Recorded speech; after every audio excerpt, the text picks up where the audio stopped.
Knock knock. Who's there? AEW and New Japan Pro Wrestling present Forbidden Door. Well, come on in. And thanks for tuning in and listening to my live watch along reactions.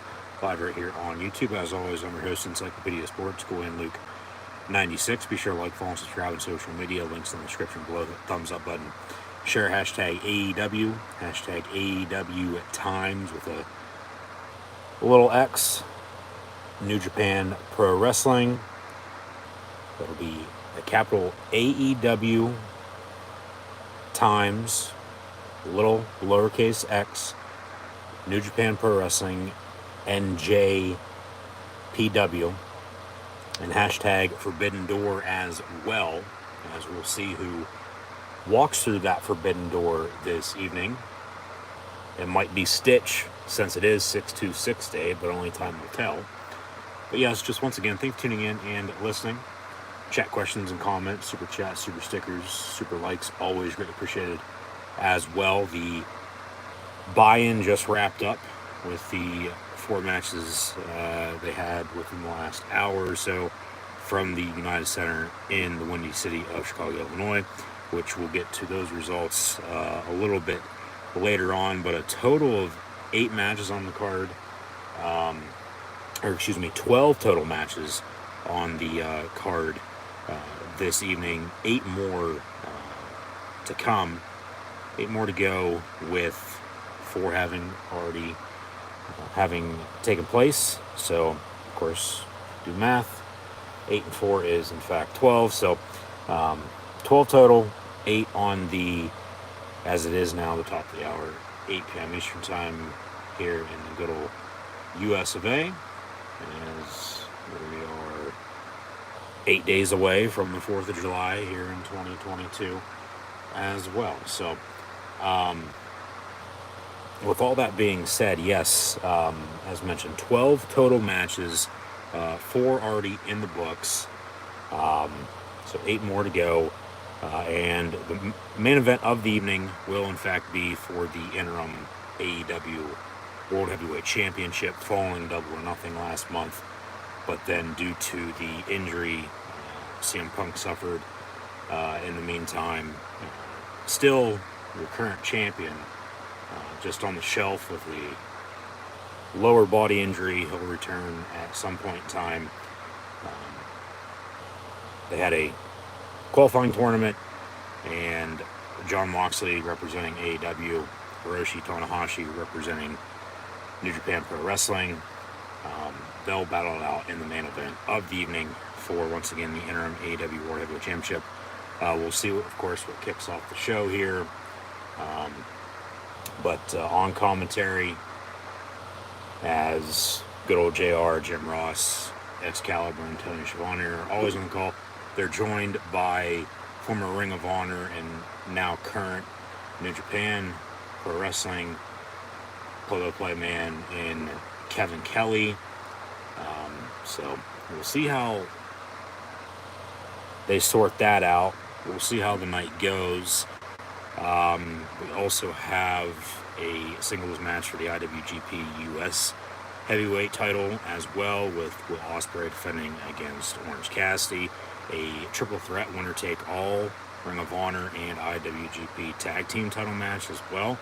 A singles AEW Women's World title match with Thunder Rosa and Toni Storm. On top of that, the Bullet Club getting back together for a one-night-only affair on top of that, too. So, Forbidden Door, we'll see who officially debuts in AEW as the mystery opponent for Zack Sabre Jr. as well, replacing Bryan Danielson because of an injury he suffered too. So a lot of injuries, of course, going on right now. Everybody's banged up. It is what it is at the end of the day. We'll see who that is. But Blood and Guts is also on Wednesday. So, a month ago was Double or Nothing. Here we are for Forbidden Door, a cross-promotional event. And Blood and Guts Wednesday, they'll probably announce when All Out is and also where it'll be, as well. It's going to be also in Chicago, it seems like, Labor Day weekend, as it always is. But yeah, with all that being said, as mentioned, should be a good night. I mean, honestly, no doubt about it. Yeah, card could be better. I mean, the injuries, put a hole in it for at least a few of the matches. But what can you do? But at the same time, that's why, of course, you take it one day at a time.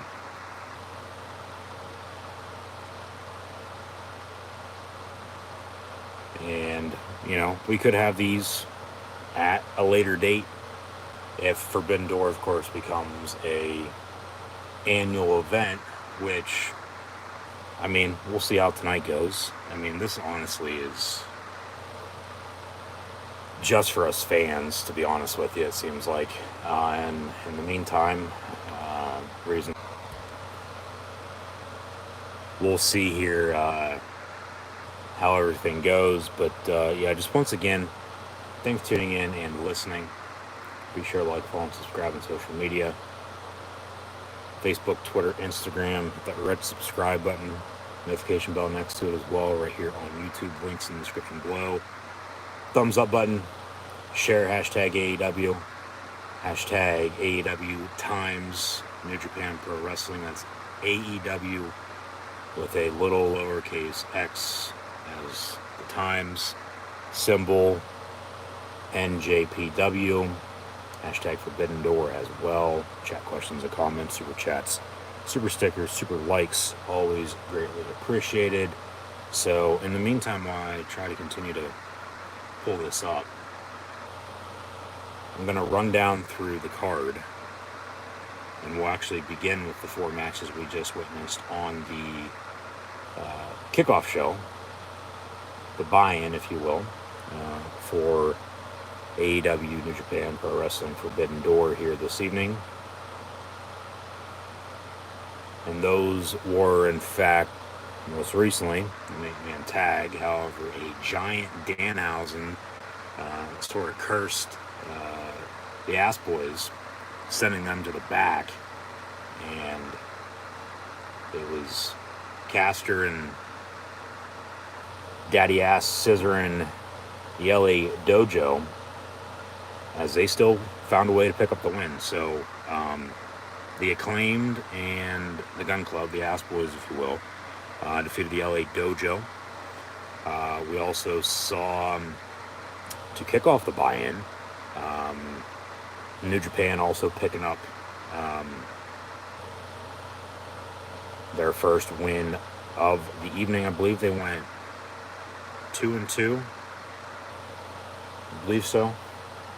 In the 4 matches, New Japan with 2 wins, AEW with 2 wins, if you want to, count it like Survivor Series, for, the battle for brand supremacy. Yeah, New Japan kicked it off with a win over QT Marshall and the Factory. We had Keith Lee and Swerve Strickland also pick up a tag team win. A lot of tag team matches on the buy-in. The lone singles match was a Lance Archer win. Lance Archer was by himself there for the longest time. Seemed like every other week he was in a Texas death match with Jake Roberts as his manager. He hasn't been seen in quite a while. But they teased Archer with Jericho a couple weeks ago. I haven't done anything with that since. But, yeah, that's that. So, New Japan with a win over AEW, defeating QT Marshall in the Factory. Lance Archer with the win, and then Swerve and Limitless Keith Lee also picking up the win. And then in the main event of the buy-in, before this main card is now officially underway, but still having some technical difficulties trying to bring it up to watch it. if anybody else is having any issues by any means whatsoever either or not, in the comments below. Just once again, thanks for tuning in and listening. Yeah, it was, even with the Danhausen curse, sort of a giant Danhausen, all they did was play the Danhausen Ass Boys theme song, sending the Gun Boys, the Ass Boys, to the back. But then Billy and Max Caster of the Acclaimed, with Bowen still in the injury report in his wheelchair, they still found a way to pick up a win. So that's that. The other 8 matches still to come. Zack Sabre Jr. against a mystery opponent of Bryan Danielson's choosing, and whoever that will in fact be, will in fact join the Blackpool Combat Club, so they said, with Moxley probably going to win the interim AEW title tonight, and then to challenge Punk once he returns, and then you have MJF still in the fold, even though he has been on TV since right after the Double or Nothing, after calling Tony Khan a fucking mark. But Blood and Guts is Wednesday. We'll have the Blackpool Combat Club and the Jericho Appreciation Society in the main event there. So whoever the mystery opponent is for Zack Sabre Jr. In replace of an injured Bryan Danielson will, so they once again said, join the Blackpool Combat Club. So, 10 minutes past the hour. Still trying to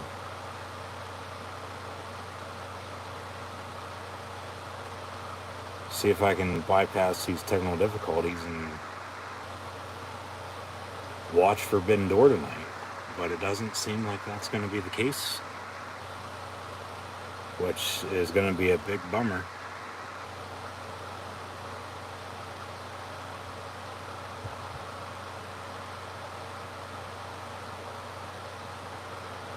Okay, so there's that. But yeah, Zack Sabre Jr. against question mark the Bullet Club against Darby Allin and Sting, Thunder Rosa, Tony Storm for the AEW Women's World Heavyweight Championship was mentioned. They really got to figure out their women's division, if you ask myself, but I'll digress on that. Triple threat, winner take all. Remember, AEW bought Ring of Honor. They haven't done anything with it since. FTR, Dax Harwood and Cash Wheeler, are in fact your ROH World Tag Team Champions at the moment. So they're defending, as are United Empire of New Japan Pro Wrestling. They're your IWGP World Tag Team Champions. So it's a triple threat, winner take all, Ring of Honor and IWGP Tag Team title match with FTR, United Empire, and Roppongi Vice. Rocky and Trent from New Japan as well. As mentioned, Ospreay, Cassidy for the IWGP US title. A 6-man tag with Jericho, Sammy Guevara's sort of back along his side in the Inner Circle Jericho Appreciation Society tandem they had, if you will. They're going to team with Minoru Suzuki to take on Eddie Kingston, Wheeler Yuta, and Unimo. We'll have a new AEW title as well, and no doubt about it, they could have called this something completely different. I don't know how the hell they came up with this name, but I'm just going to call it the Ocean title for the fuck of it, because for the inaugural AEW All Atlantic, you have how many bodies of ocean, okay, around the world. And with AEW New Japan here tonight, okay, Ishii was supposed to be in this Fatal 4A, unfortunately because of an injury, also out. Clark Connors replaces him.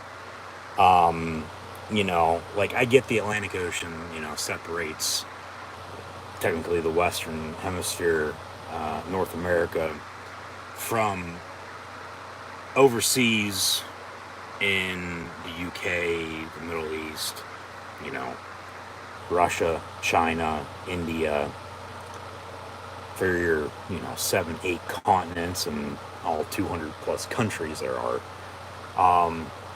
But for the All Atlantic Championship, like, well, shit, Japan's bordered up against Pacific Ocean. Like, All Atlantic Championship, the naming makes no sense. So we're just going to call it the Ocean title. I mean, this could be like a TV title for them at the same time, or a mid-card title, if you will. More so a mid-card title than a TV title.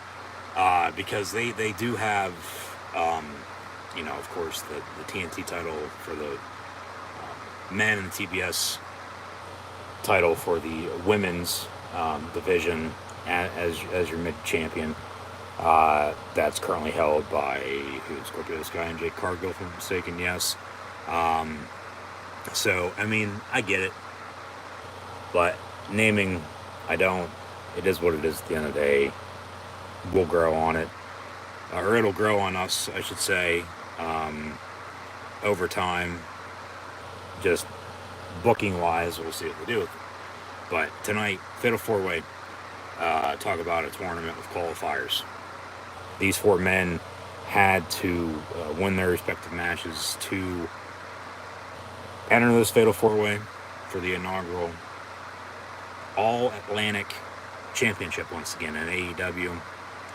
It'll be Clark Connors replacing Ishii, and then also the Bastard Pack, the Redeemer, who just returned in Miro, along with Malachi Black. If I'd have to guess, it's going to be, one of the 3 from AEW. I wouldn't be shocked, though, if it is Clark Connors. If they're going to continue AEW New Japan relationship, moving forward. But, there's that. And then the 2 best matches of the night, no doubt about it. Hopefully I'm not missing one of them. I mean, Jesus Christ, we're quarter after the hour now and still nothing. And tonight's going to be a good 4-hour show until midnight probably. So at least, have time to get it pulled up. But can't really discuss what I can't see, let alone hear. Because sometimes I can see it, but then can't hear it, and vice versa. So tonight, right now, nothing at all. But as mentioned, 12 total matches. They had 4 on the buy-in. 1's ongoing right now. I have no idea in hell what it is. If anybody does in fact know, let me know in the comments below. Having some technical difficulties watching AEW, New Japan Pro Wrestling, Forbidden Door. Alright, we're getting a little closer. It's finally starting to do something. And, okay, we're good. I can see it now, but guess what? I can't hear it. In the meantime, the 6-man tag.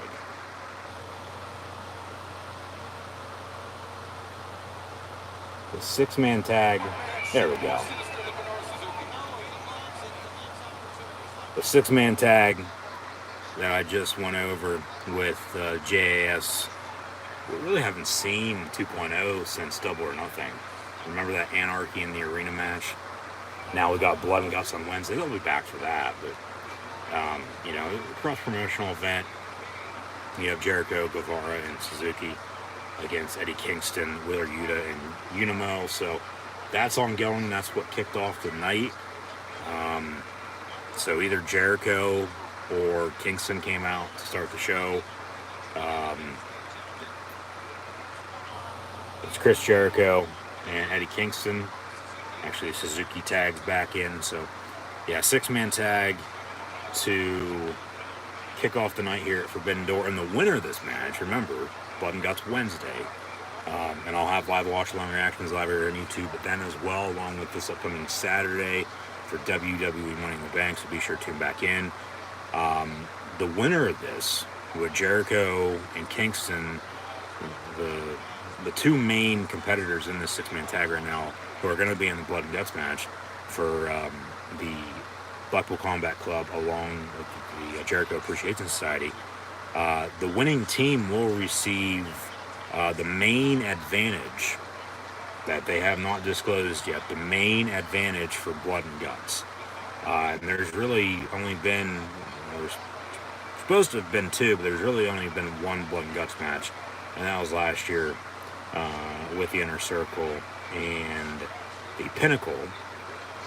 So Jericho going to be back in it, but you know, I mean, I'd have to guess Kingston, Yuta, and Unimo are going to win this.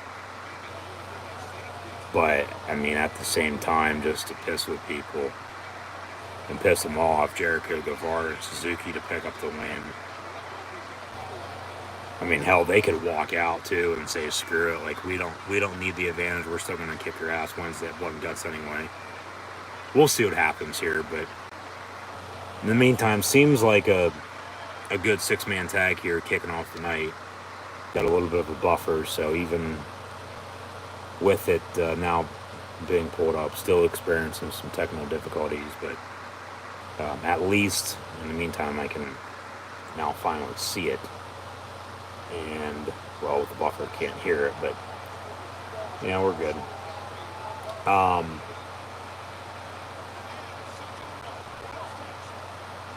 But United Center in Chicago, there were a few tickets, if you're in the area, going for less than $5 a pop.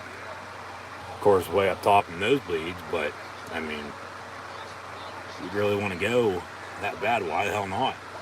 You know, especially with this show selling out in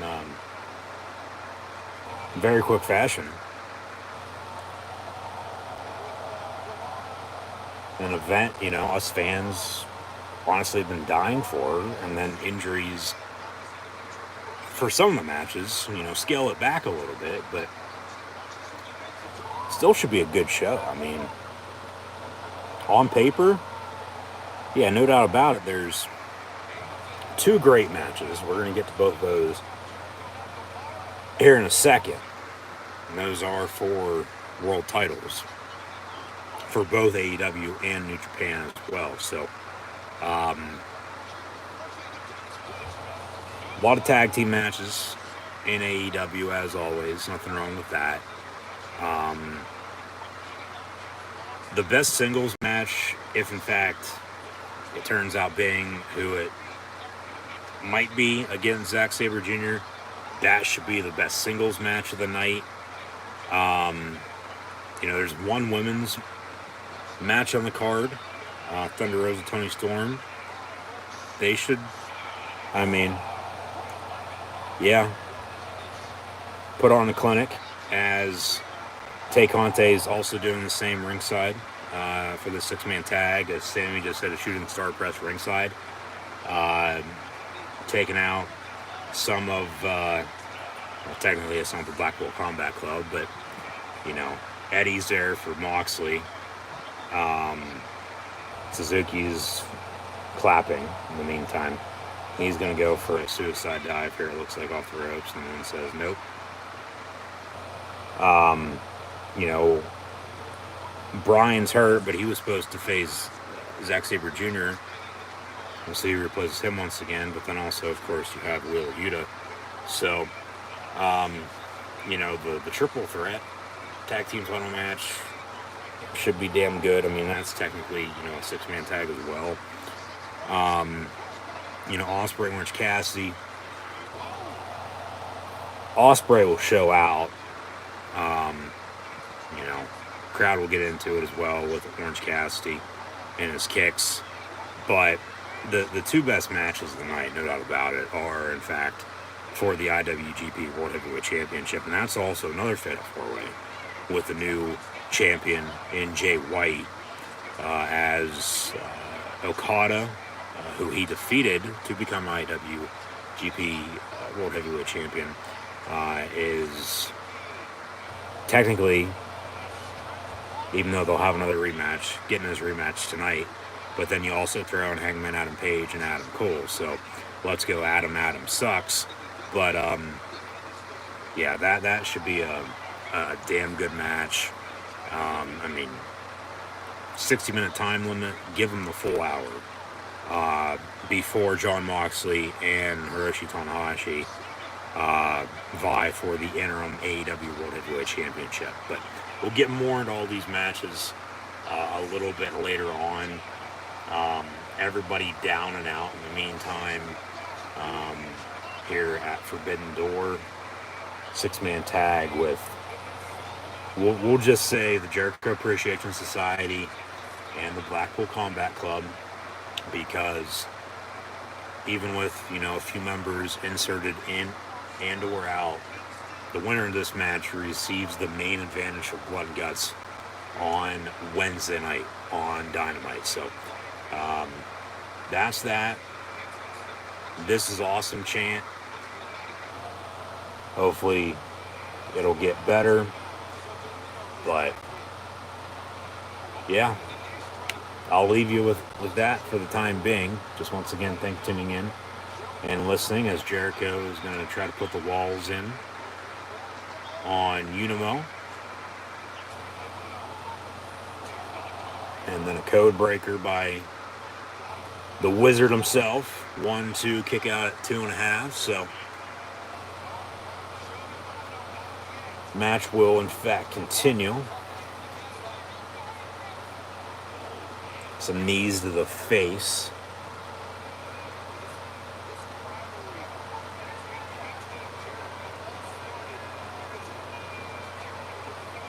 Jericho up top. He gonna try to jump his way onto the yellow brick road or what?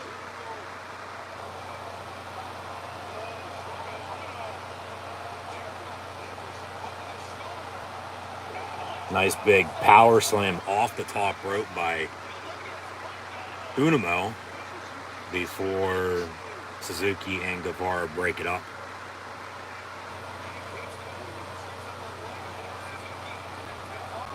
Kingston rolling Suzuki to ringside, now into the post. Tay's got a baseball bat, wonder where she's going to put that. Jericho with a kick to the gut, and then what the hell was that? They had the camera at a weird angle. You couldn't really see what he did. He was going to go for a line salt there. Cover 1, 2, and a kick out 2.5.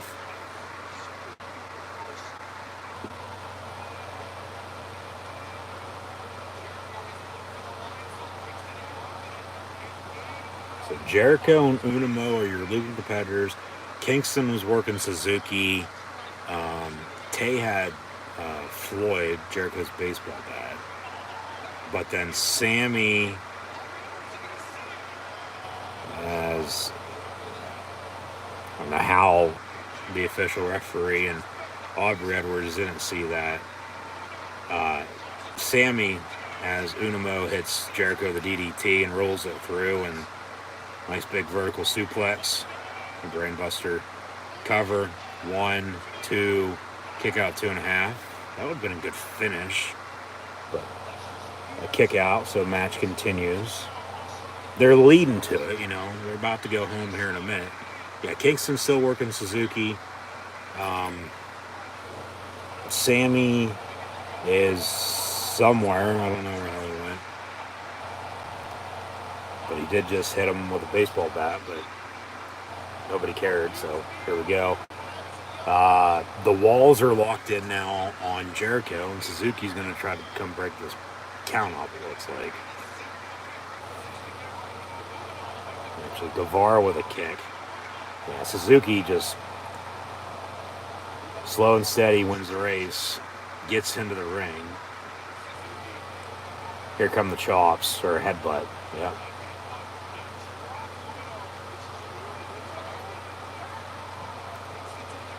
Eddie gets put in a headlock, and now put on his head. Who else is in this match? 6-man tag, right? Yeah. Okay, Jericho, Sammy, and Suzuki working Unamo by himself. Eddie just got put on his head. And then who the hell else is in this match? Jericho with a Judas effect, cover 1, 2, 3, and that's your finish. All right. So, yeah, they do pick up the win. They get the advantage for Blood and Guts. Oh, Wheeler Yuta was the other competitor.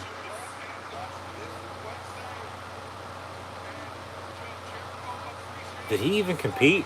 Or where the hell did he go? Am I missing something? But yeah, they get the advantage for Blood and Guts now on Wednesday. What do we got coming up next? It looks like, video package for the winner-take-all 6-man tag, the triple threat World Tag Team title match for the ROH and IWGP tag titles. So we'll see if that is in fact next, or they're going to go elsewhere. So 5 down, 7 to go. They gave that about a half hour total with entrances. Good to see Jeff Cobb again. It's been a little while for him. As he was in AEW right around the time COVID had hit back in early 2020. As he was on Dynamite January and February, early mid-March of 2020, but then ended up not signing, and then went to New Japan, and with COVID, now he's one half of United Empire and the IWGP World Tag Team Champions. Here comes Roppongi Vice. So we will have the triple threat 6-man tag.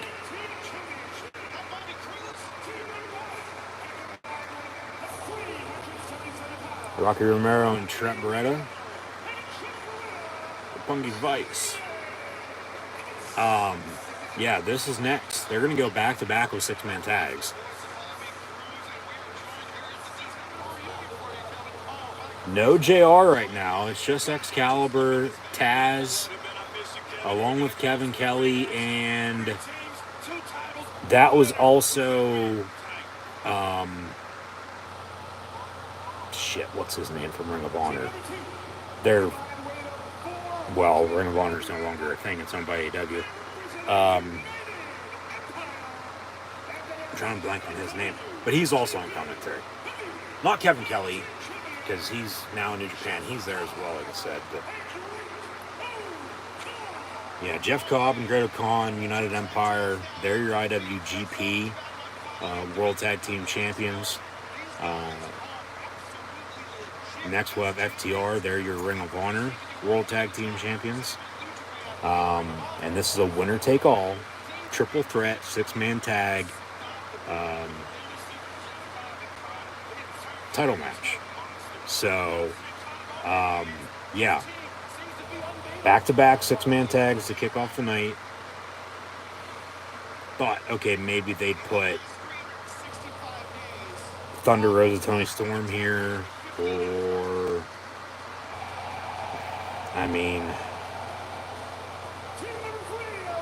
I wouldn't necessarily say this early for the Zack Sabre Jr. match, but they're going one after another. So, a banger to start. Here comes another one. This will go to 9, and we still have another 3 hours of wrestling with the other 6 matches still to come. So, yeah, Forbidden Door on paper, good. Even with, injuries putting some matches on the back burner. For the time being, at least. They can always go back to them later. Still should be a good show. So, yeah. We had 4 matches. If you're just now tuning in, and thanks for tuning in and listening, be sure to like, follow, and subscribe to social media. Links in the description below. We had 4 matches on the buy-in. We just witnessed the Jericho Appreciation Society pick up the opening contest victory. They have the advantage now for Blood and Guts on Wednesday. And right now, in a triple threat, winner-take-all, 6-man tag team match for the ROH and IWGP World Tag Team Championships, we'll have FTR, United Empire, and Roppongi Vice. Excalibur, Taz, Kevin Kelly, and Blank on commentary. Drawing a blank on his name. My bad. I'll figure it out by the end of the night, hopefully, if I remember. If anybody does, in fact, know, let me know in the comments below. So, yeah, here we go. Bell rings, match underway. This should be a damn good match. This should be a damn good tag team match. Tag team wrestling, folks. So it'll be FTR and Roppongi Vice starting things off. Dax and Trent. Trent, of course, a former best friend. But before all that, he was in Roppongi Vice in New Japan. So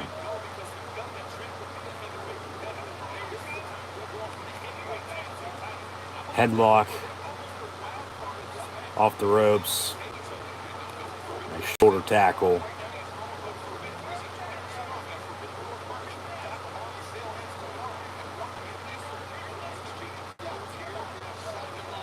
And they both get up, stare each other down.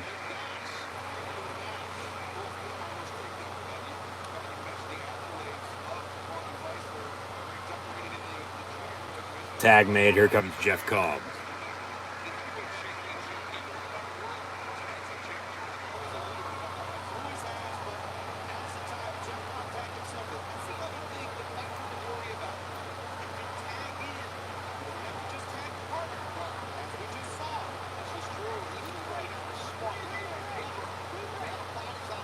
Into the corner, Jeff Cobb gets chopped, misses with a punch, gets chopped again. AEW showing off where they're going to be at the next few weeks. They'll be in Motown on Wednesday for Dynamite and a Rampage taping. It'll be Blood and Guts. That's this week. And then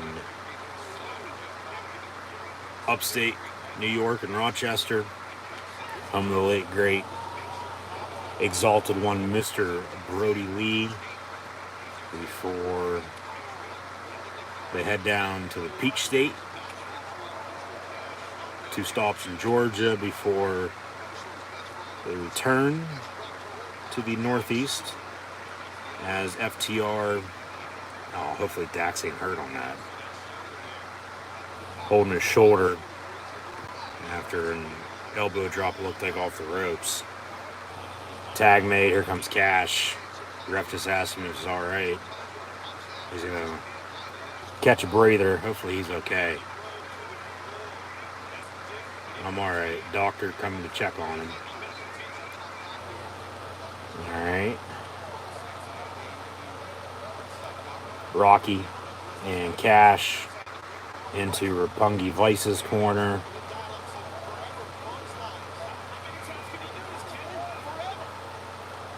Couple running clotheslines into the corner, and then this flip there off of the Hurricanrana, and then a little bit of a botch with the clothesline over the rope, but yeah, not a good look for Dax. He's walking to the back with an injury.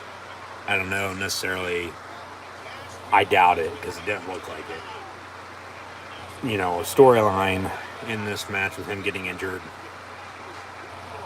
them returning, and then FTR picking up the win, you know, becoming your dual ROH and IWGP World Tag Team champions, you know, just to get FTR over New Japan. I mean, I don't know if FTR was technically, you know, at least originally, going to win this match? And if so, if something's going to change now. But,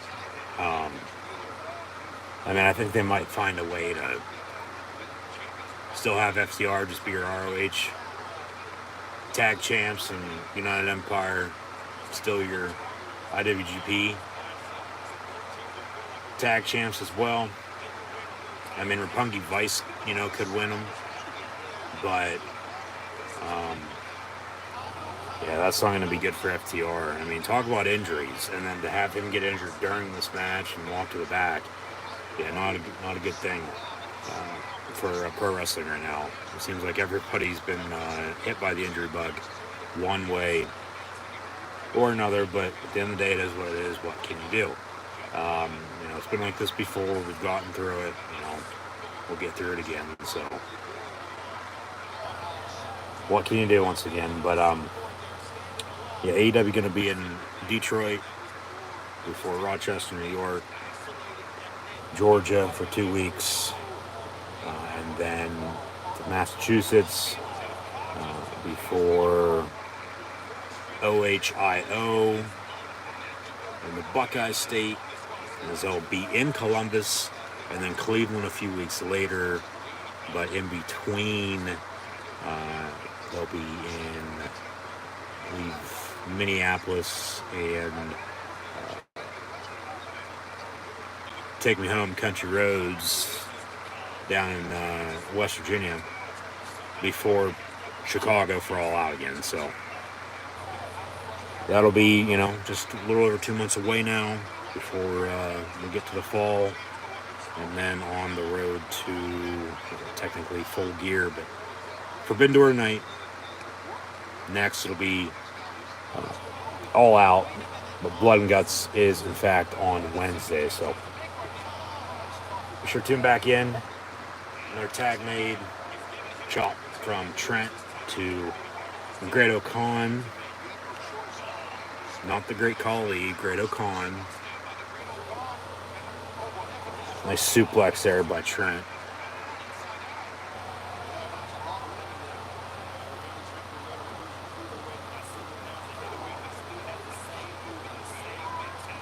Nice DDT there off the ropes.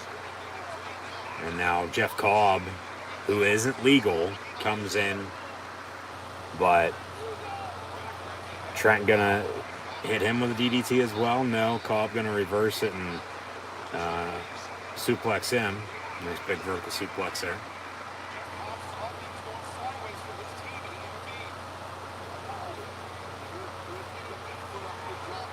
And now Rocky off the top rope. And Roppongi Vice in full control. Roppongi Vice in full control.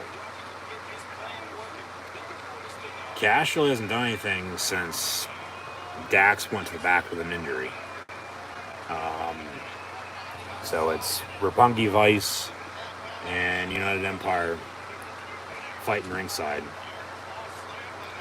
Some chops, rights and lefts back and forth with GOK, Great O'Con, and, Buffer, but also Trent Beretta. But yeah, Buffer right now, unfortunately. Come on, let's go.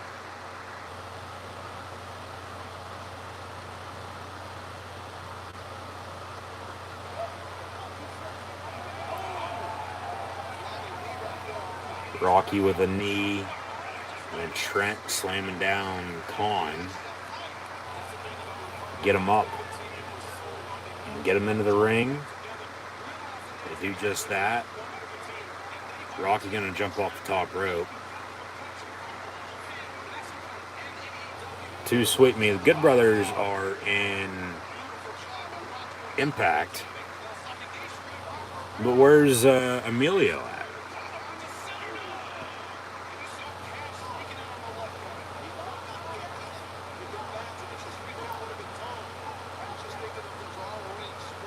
Cash by himself in the corner. Once again, really hasn't done much since Dax got injured. Trent getting flipped over by Great O'Con, tag made. Here comes Cash Wheeler. Cash going after United Empire.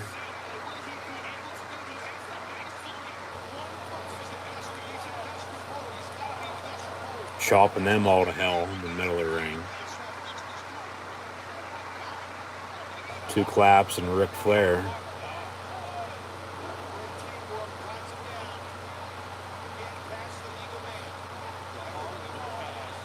Cobb sending, was that Trent?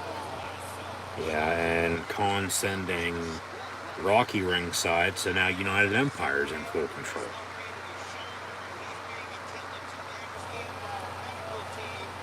Dax being tended to by the medical team, so yeah, we'll see if he comes back or not. Another buffer.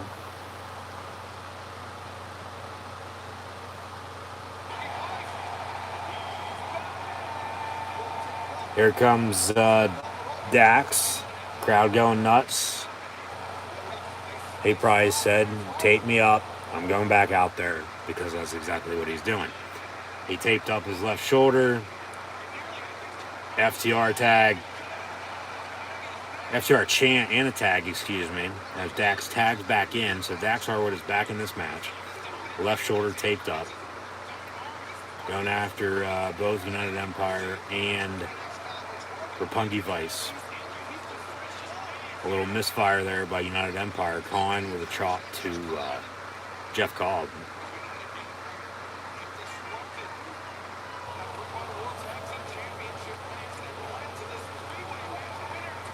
Great Khan says no, those chops ain't gonna work. But then a little bit of a reverse, nice big clothesline suplex from Dax to Jeff Cobb. Jesus Christ. And he rolls it through and suplexes him again. He's gonna do it a third time for a charm. Make it 4. He's still rolling all these through. Good God.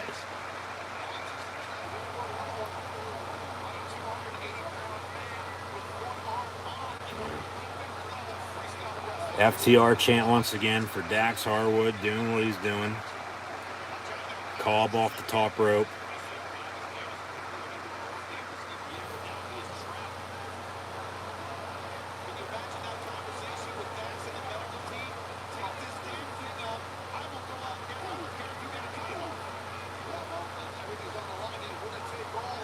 Here comes Trent from behind. So FTR and Roppongi Vice gonna take out Jeff Cobb. This is off the top rope, a nice vertical superplex. And then Cash Wheeler off of their top rope with a nice big splash, cover 1-2 and a kick out.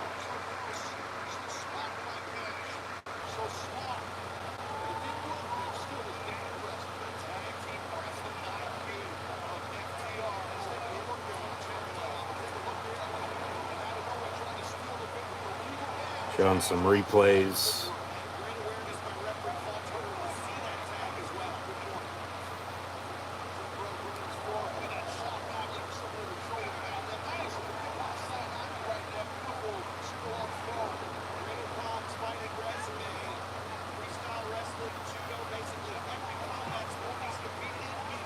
And now Great Khan palming the face. Who's that? Cash Wheeler. And now Rocky as well. Rocky reverses it, but Cash off the top rope, rolls it through. Now it just froze on me. I can hear it, but I can't see any movement. Now it's slowly getting back. I don't know why. Every once in a while, sometimes I have some technical difficulties watching AEW pay-per-views, but it is what it is.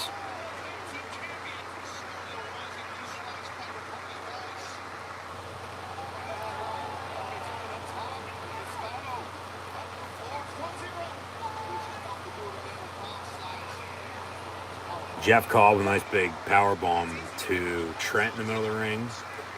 Khan gonna slam down Dax Harwood, remember, with the injured left shoulder. Cash Wheeler getting taken out.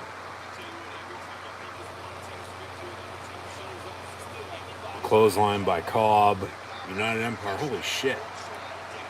United Empire in full control. Cobb just did a standing moonsault in the middle of the ring to, I believe that was Cash Wheeler, if I'm not mistaken. Maybe it was Trent, who they're working right now. Slam into a suplex, cover 1, 2. Ooh, that was 3. Kick out right at the last possible millisecond. That looked like 3. But, of course, 2 7/8. This is awesome chant from the crowd. So, yeah, back-to-back 6-man tags. This is triple threat winner-take-all tag team title match. Suicide dive.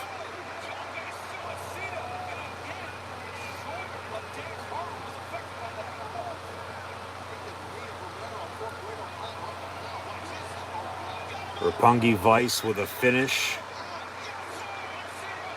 Cover. 1, 2, and then Cash Wheeler breaks out.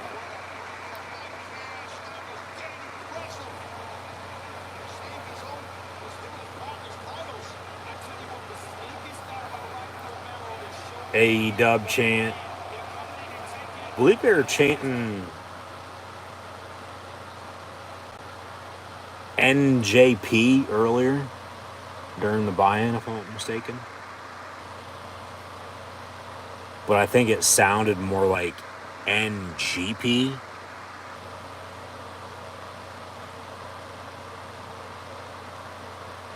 Now Buffer, come on, man, what the hell?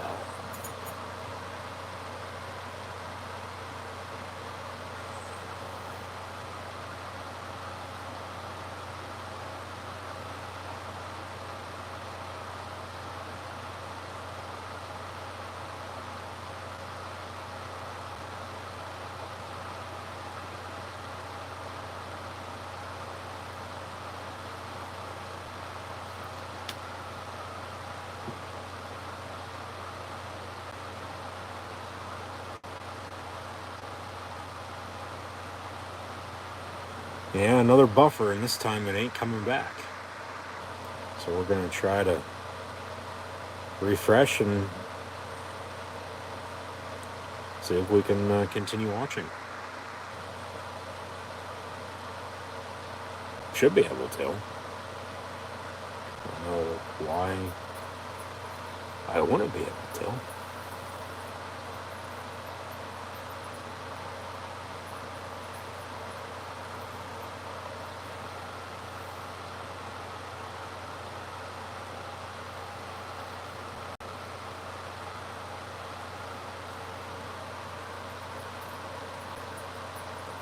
But out of all those matches that I went over earlier, and the 2 that technically have gone on to start the show, and if you want to throw in the 4 on the buy-in too, you can as well. The 12 total matches. What match are you technically the most excited for? And what match do you think at the end of the night is going to be the best match of the evening? Let me know in the comments below. And once again, thank you for tuning in and listening. Be sure to like, follow, and subscribe on social media. Links in the description below. Thumbs up button. Share. That's hashtag AEW. Hashtag AEW times New Japan Pro Wrestling. Capital AEW.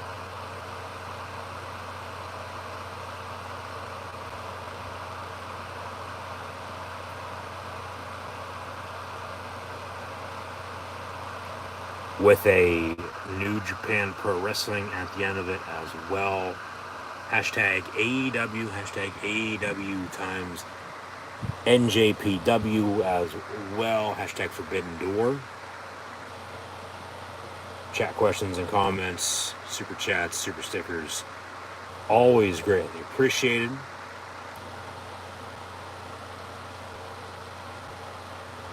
So, technical difficulty in the meantime.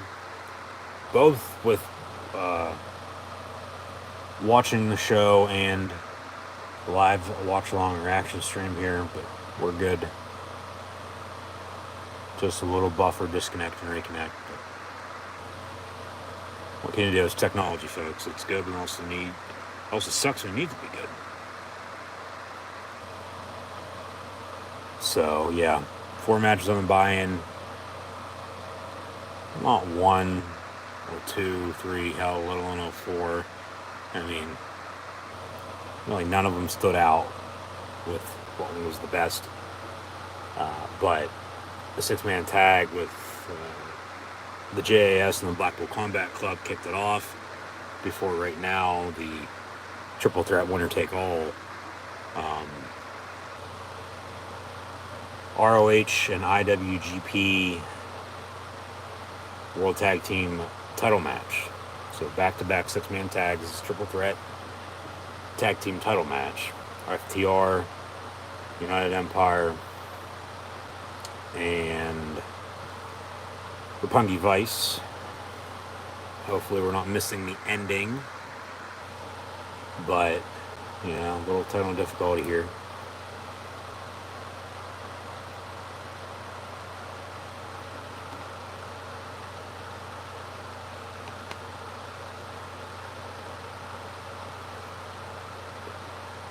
So hopefully after this buffer, basically it's just froze.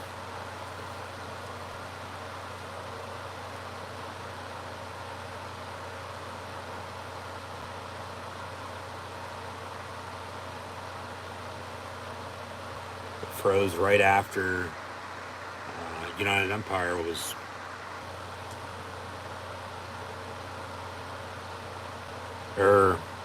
Roppongi Vice was picking up the win.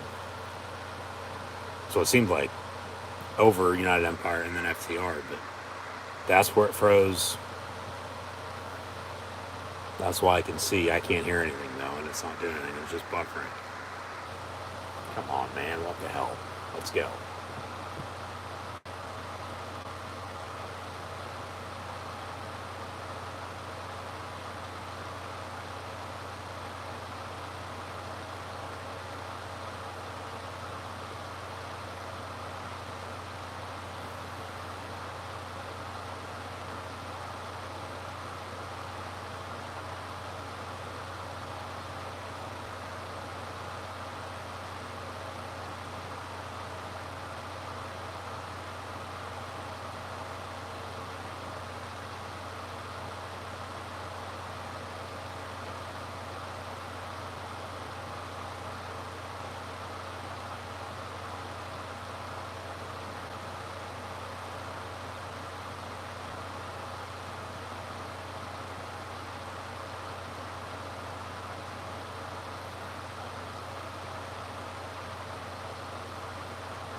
Come on, man. What the hell?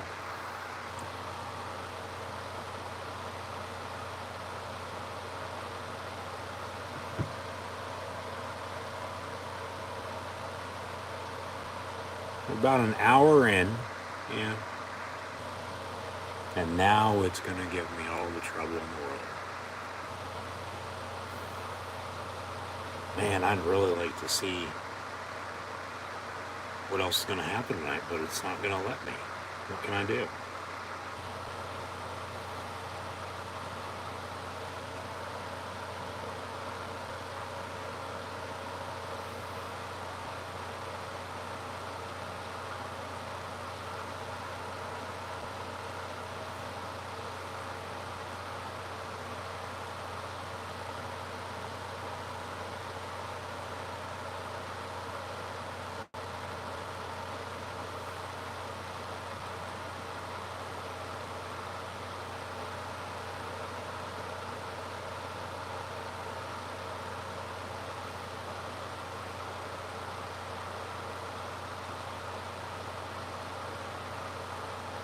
Okay.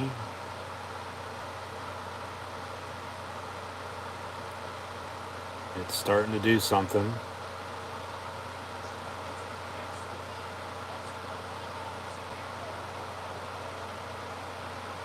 And unfortunately, we missed the complete ending to the triple threat ROH IWGP World Tag Team Championship match. So give me 1 second. We're going to have to get on social media and see who won that. But in the meantime, they have the inaugural Fatal 4-Way. I mean, hell, it wasn't even 5 minutes, I don't think it was out for. I mean, unless they went home and the finish was right after it started acting up, and then they went straight to very quick entrances, and now this Fatal 4-Way. Because, like, there's no way in hell they could be, like, midway through this next match. That's why I'm going right now. In that amount of time. But, yeah, give me 1 second. Like I said, we'll figure out who won the ROH and IWGP winner-take-all triple threat tag team title match here at Forbidden Door. But in the meantime, for the inaugural AEW All-Atlantic, the Ocean title, it's a Fatal 4-Way. Miro, formerly known as Rusev, Malachi Black, formerly known as Aleister Black, the Bastard Pack, formerly known as Neville, and Clark Connors, formerly known as, well, he's Clark Connors. I have no idea in hell who he is. So, yeah. He's replacing Ishii, who also suffered an injury. Now let's start to act up again. Come on, man. What the hell? This is getting pretty pathetic. Double or Nothing also was from start to finish, streaming wise, trying to watch it, pretty bad. It was buffering like crazy and couldn't watch it from more than a couple minutes or like a full match without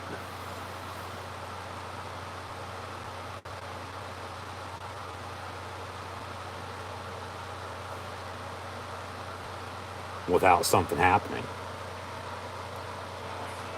But here we go. All right. At least that time it wasn't as bad as just a little bit ago. But yeah, 4 matches on the buy-in. 2 6-man tags to kick off the night. The last was the triple threat ROH IWGP World Tag Team title matchup with FTR, United Empire, and Roppongi Vice. Now a Fatal 4-Way for the AEW All-Atlantic Championship. Miro, Malachi Black, the Bastard Pack, and Clark Connors replacing Ishii. But talk about that triple threat. Winner-take-all tag team title match. And who won that? Well,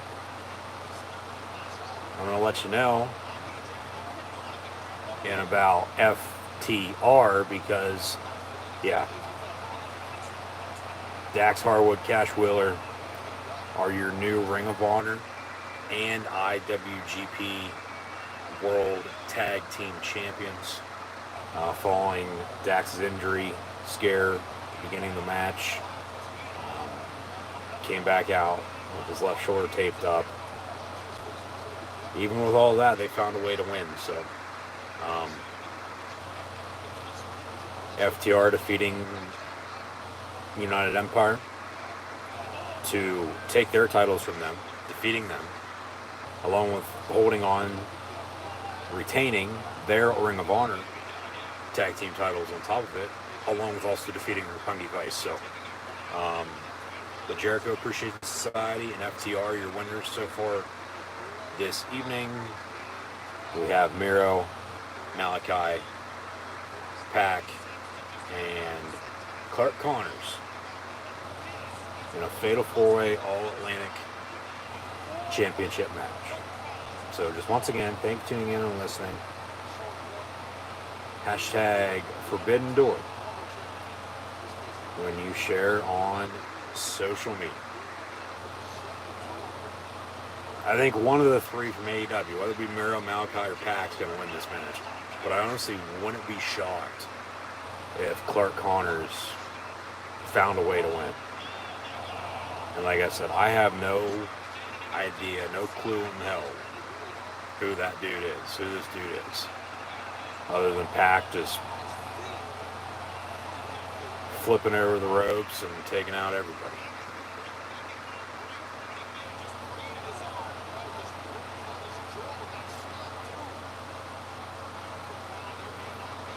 And he's going back up top.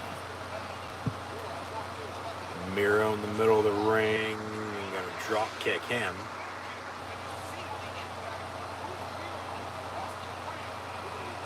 So Pac in full control right now.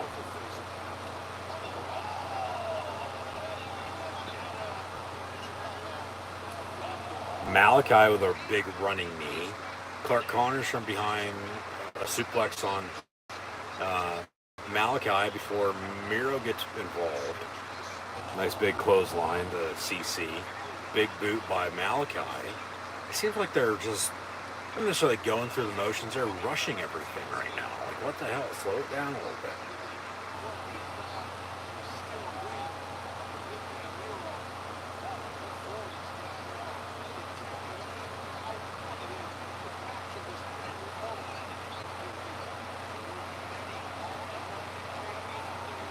And once again, All-Atlantic Championship, like, where and how the hell do they come up with that name?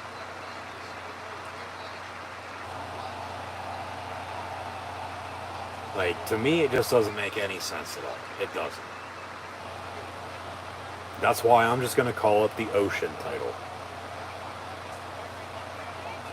Because there's more oceans, there's more bodies of water than just the Atlantic Ocean. And with AEW and New Japan, Japan up against Pacific Ocean, I might add. Like, and if they're going to continue this, you know, friendship, this title, you know, should be their mid-card title. Whether you want to call that like a TV title as well, that's fine. But they have the TNT title and they have the TBS title.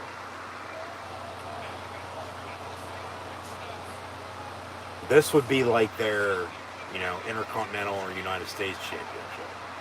But All Atlantic, like, the design ain't bad, don't get me wrong, but, like, the name, like, what the hell?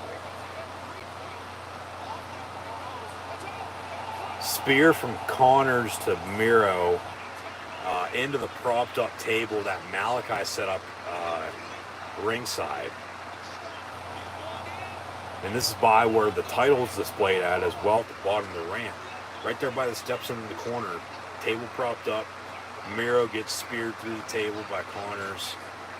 And now he and Malachi punching it out in the middle of the ring. Couple big clotheslines. This big power slam, yeah. Calling a move before it happened. Signed Kevin Kelly. A nice big spear again by Connors.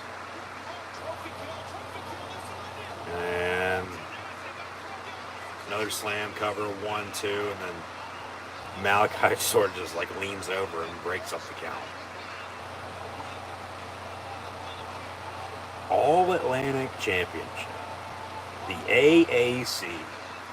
Not the American Athletic Conference and college by any means, but the All Atlantic Championship in pro wrestling in AEW. Who's going to win the inaugural title?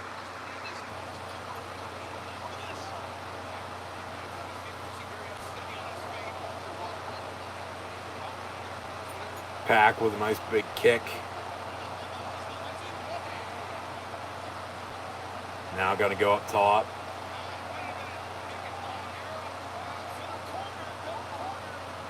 Malachi from behind, going to pull him down.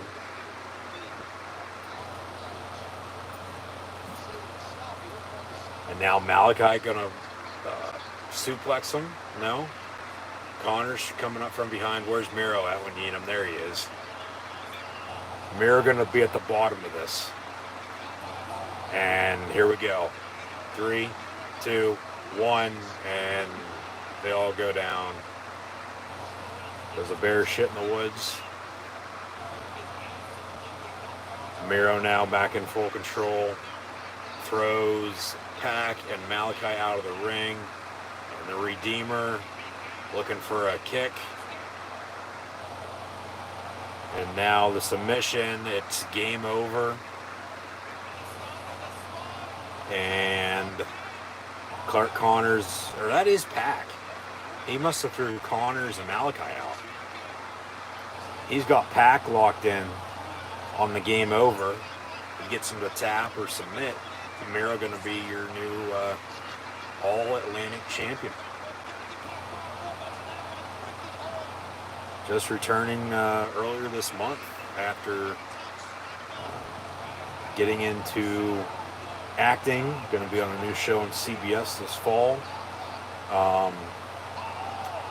Malachi with the mist. And then the black mass to Miro. Clark Connors from behind. Pac's going to win this. But Malachi has Connors locked in. Yeah, Pac's going to win this. This Pac's going to climb up top now and hit that stomp thing that he does. Not the coup de grace, not even a shooting star press. His arrow thing that he does. He does that on Malachi, but he's going to submit Clark Connors, and the bastard Pac's going to win here. Yeah, he taps out, bell rings. Game over for Miro, Malachi, and Clark Connors. The bastard Pac is your new AEW All-Atlantic champion. First time holding gold for him in quite a while.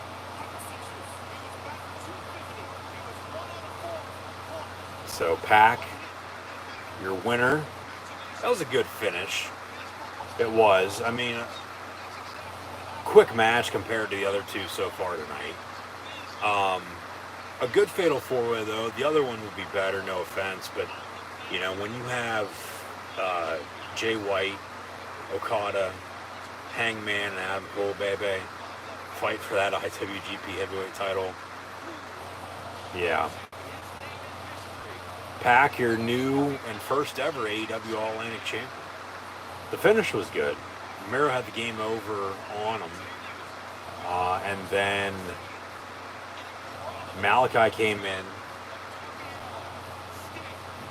sprayed him with the mist. Connors from behind, got them out of the way. And then the black arrow, whatever the hell he calls it, Pac with that to Malachi, but then he submitted Clark Connors. So that match is over with.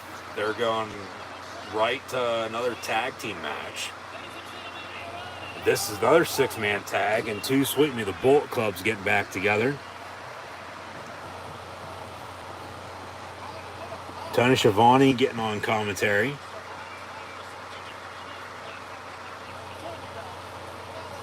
We got Excalibur, Taz, Kevin Kelly, and Tony Schiavone now on commentary. Schiavone was just, of course, joking. Like, hey, I was backstage massaging JR's leg. Hopefully he's doing okay. I don't know why he's not on commentary right now. Maybe for later. Maybe not at all tonight. Maybe they're just giving him the night off, especially when they have Kevin Kelly. Who, I mean, honestly, when JR is going to be done in AEW, you know, Kevin Kelly could be a suitable replacement. So, yeah, we'll see how that works out. But Okay. I don't know why that buffered, but did forget to add. I don't think they've done it yet for the main card. They were doing it on the buy-in, though. Of course, Justin Roberts ring announcing with the entrances. They also have the New Japan ring announcer announcing who is coming down the aisle. So,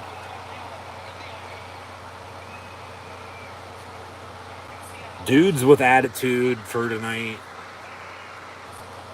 Here comes Darby Allin. Shivani's obviously just on commentary to say it's Sting.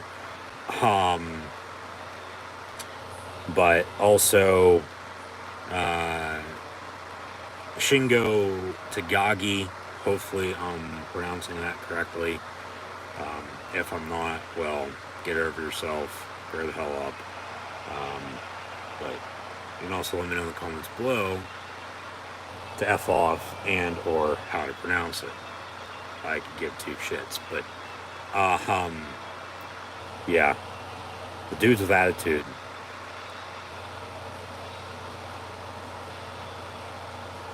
Here comes Sting.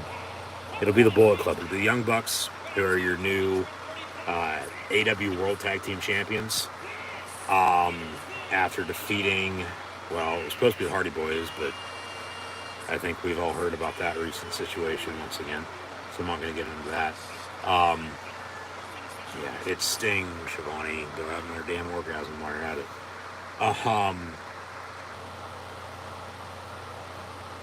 They defeated, the Young Bucks did, Jurassic Express before Christian Cage turned on Jungle Boy, something that's been coming now for quite a while. Got a damn good promo this past week on Dynamite about Luke Perry as well.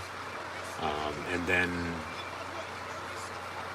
Luchasaurus sort of also turned on Jungle Boy, who hasn't been seen since the attack by Christian, the turn, if you will, recently. So-called out of action right now, in quotes, an injury, as everybody else is as well. You know, when the others are real injuries, of course, he might just be getting some time off. But yeah, we'll see where they go with it. But now why is it backtracking? I don't need to go back to that match.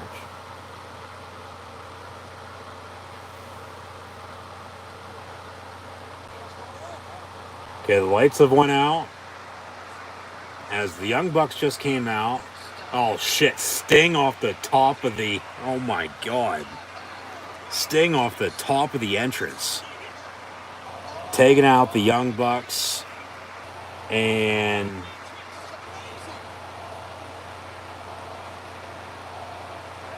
El Phantasmo, who I believe have wrestled in AEW before, if I'm not mistaken. That was pretty cool by Sting. Yeah, it looked like there for a second it was going to backtrack. Thinking to myself, we just had the lights go out with Malachi's entrance. Why are we watching this match again when we just had entrances for Tagagi, Darby Allin, and then Sting, but then Sting never really came out. That's when the lights had went out with two with me once again, the Young Bucks, Matt Nick Jackson and El Phantasmo. So you had the Bullet Club up against Darby, Sting, and Tagagi. 6-man tag here at Forbidden Door, as Young Bucks are in fact your new AEW World Tag Team Champions. Sting with a dive off the top of the entrance. It's like on top of the tunnel is where he was, and took them all out. And now they, of course, work their way down to the ring, and bell rings, match underway. Sting tags himself in. So yeah, I would think Darby and Sting and company are going to win this match. In quotes, the dudes with attitude. I don't know where the hell they came up with that name, but that's their team name for tonight in this 6-man tag up against the Bullet Club. Bang, bang.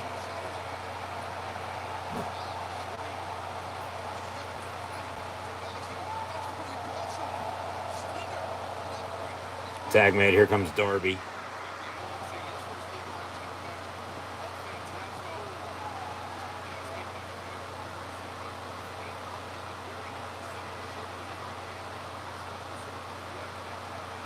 Tag made. Here come the Bucks.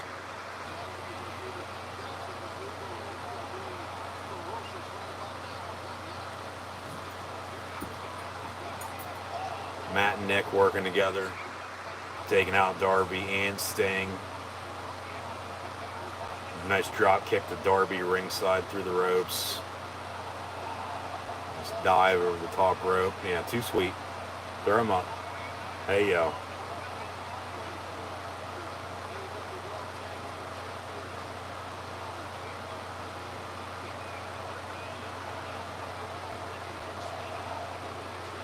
A too sweet whoop whoop chant from the crowd.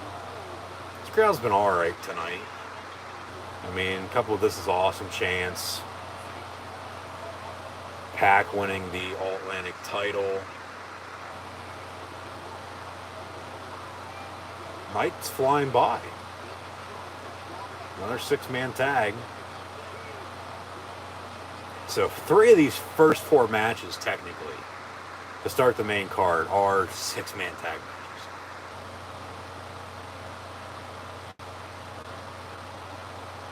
The second of the 3, with the All-Atlantic title match in between this second and 4th matches at number 3 here tonight, was a triple threat tag team title match. But still, like, that's probably why they threw that there, and then now they're having this. But yeah, once again, like I said, a lot of tag team matches for an AEW show here this evening, as 3 of the 4 on the buy-in were also tag team matches.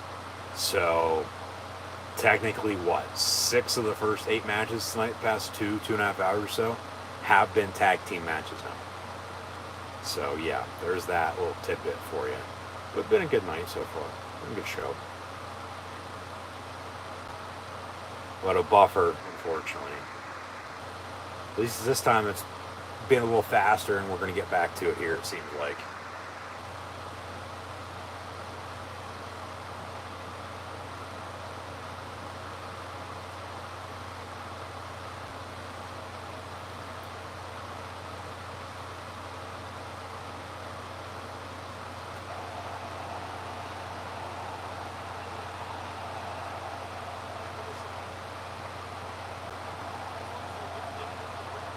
Bullet Club in full control.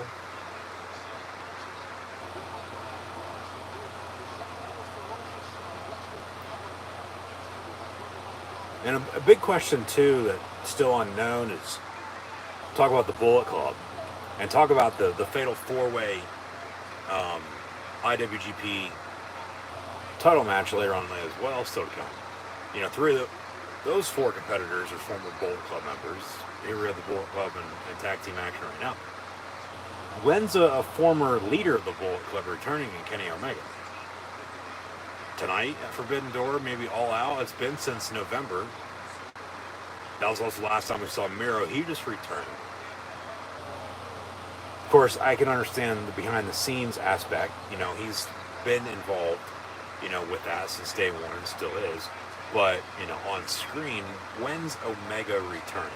If I'd honestly have to guess, it'd be tonight. I mean, I had thought it was going to be at Double or Nothing, but then right around that time, I thought, I know I said it then, okay, it seems like Forbidden Door, but it might even be longer than that now, you know? We'll see. I mean,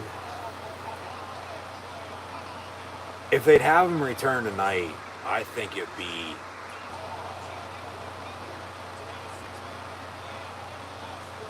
during or right after at the end of the show to close it out. Moxley, Tanahashi for the interim AEW World Title match. You know, of course, with the connections, but on an interim basis, whoever wins that's going to be the new champ. until Punk returns, and then they'll have a unification match. And then a true AEW World Heavyweight Champion. You know, Punk would win that. MJF would challenge. You have that match then.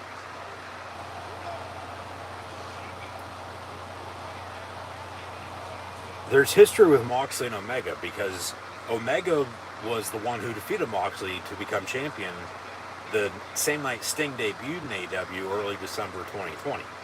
So, I mean, from now until Punk returns, I mean, honestly, what else are you going to do for Mox? Yeah, I think you have Omega come back, you have him challenge for the title. That gives you a summer feud, other than Moxley just going out and, you know, beating everybody. And technically, well, then you have two former, you know, champions other than Jericho, who's still going to complain that he should be in this match tonight and not Moxley, but, you know, that's just part of his character. So, yeah, we'll see what happens with that. But I think Mox is going to win later. I mean, for the IWGP World title, I mean, you'd either have to think Jay White's retaining, or even with him just picking up the win over Okada, he could drop it back to him. But it's honestly just going to depend, of course, on what New Japan's going to want to do moving forward. And then the relationship here with AEW and New Japan also moving forward, if that's going to continue for a little bit or not. You know, because we've had a lot of a lot of current New Japan stars, of course, on AEW TV recently because of the Forbidden Door event here tonight to build it up. But, yeah. Jay White's the catalyst for a reason.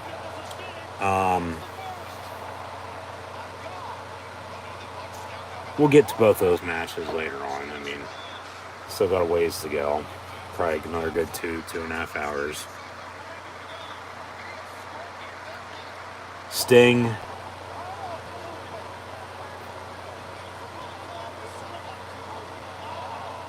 Just got punched in the nuts. Ref didn't see it. Come on, Rick Knox. What the hell are you doing? But he was distracted on the ring apron by part of the Bullet Club. Darby, holy shit. Double super kick, though, by the Bucks. And then another double super kick. 3 double super kicks in a row by the Bucks. Sting not moving an inch, though. And then double clothesline by the Stinger. What an icon, says Tony Schiavone. So, with these 4 matches after this, technically, done and over with on the main card, 8 total, we still only have 4 more matches to go, which that'll be Zack Sabre Jr. and the mystery opponent, Thunder Rosa and Tony Storm, Will Ospreay, Orange Cassidy. I counted it wrong. Make it 5. The Fatal 4-Way for the IWGP, and the interim World Championship match as well. So, you know, 1, 2, 3, 4. We make it 5 after this. So, yeah, we're right past the halfway point. But just imagine with how good, you know, the first half of the show's already been, with what's still to come. Okay? Like, it's only going to get better. Hopefully, knock on wood. It's only going to get better. But knock, like I said at the beginning, like, who's there? Well, it's the Forbidden Door. We don't know who's going to walk through it. Too sweet. Sting. Nope. Triple super kick by the Bullet Club with Sting. He was going to go for a suicide dive, looked like. Crowd not liking that.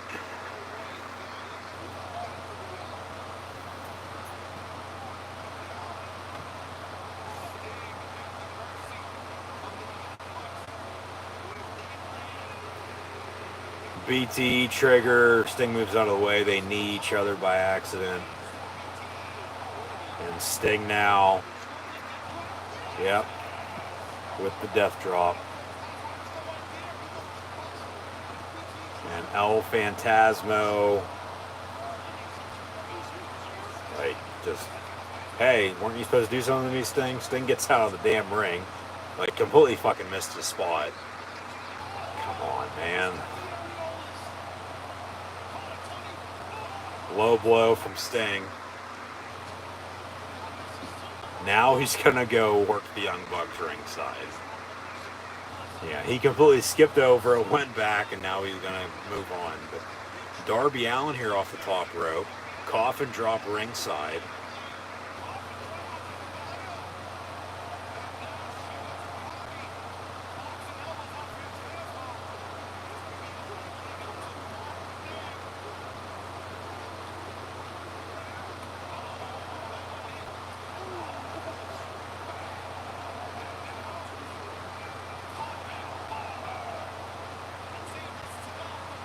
One, two, kick out at 2.5.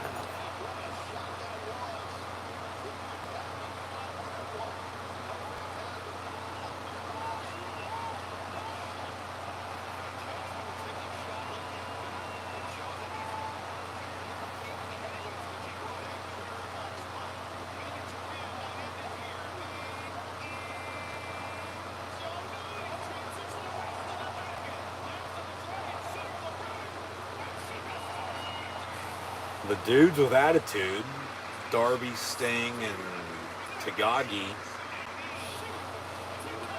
Yeah, Tagagi.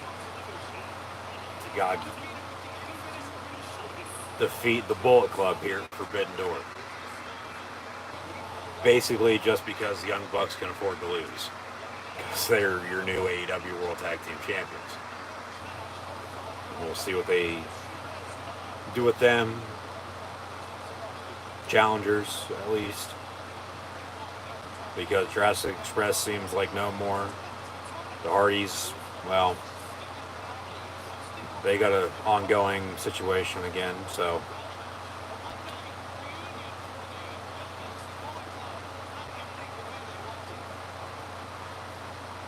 Darby, Sting, and Tagagi celebrate.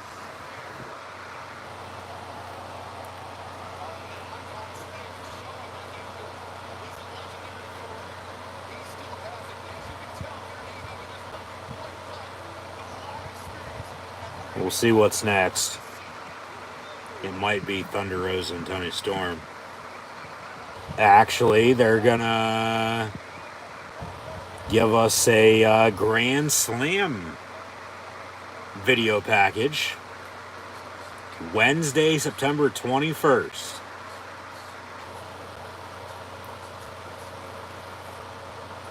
Wednesday, September the 21st, AEW Grand Slam. Tickets are going to go on sale in a couple weeks. So that'll be a few weeks after All Out, which should be, of course, Labor Day weekend. They just haven't made it official yet.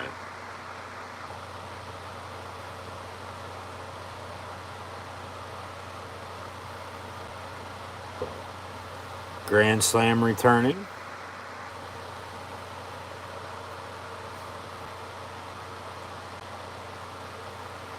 We'll see what's next. We'll actually go backstage. The Jericho Appreciation Society.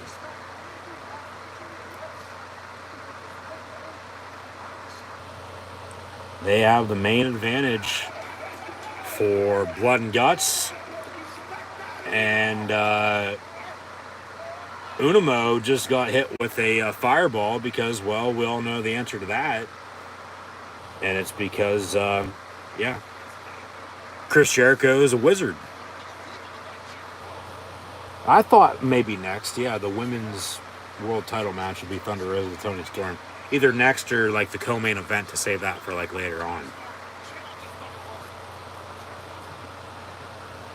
Thunder Rosa, Tony Storm.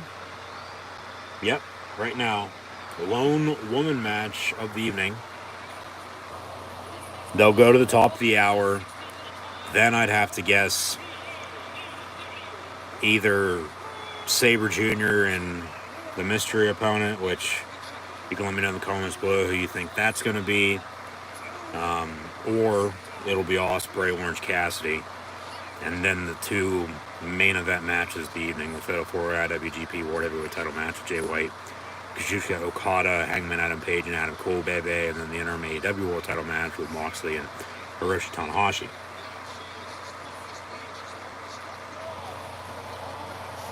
So, Toni Storm, Thunder Rosa. Thunder's had the title now since, what, mid-March? Defeating Britt Baker. It really hasn't had that great of a title run, in my opinion. It's like everybody wanted her to be women's champion when she wasn't. And now that she is, it's like, get the fucking title off of her. She sucks. They don't do shit with her. Blah, blah, blah, blah, blah. She's going to challenge or defend it against Toni Storm, who's challenging her tonight. But, I mean, this could go either way. I mean, I think this is only on the card because it's for the AEW Women's World Heavyweight Championship.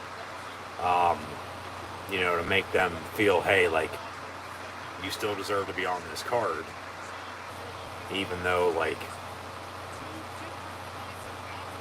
with AEW New Japan, as Aubrey Edwards going to be your official referee for this match as well.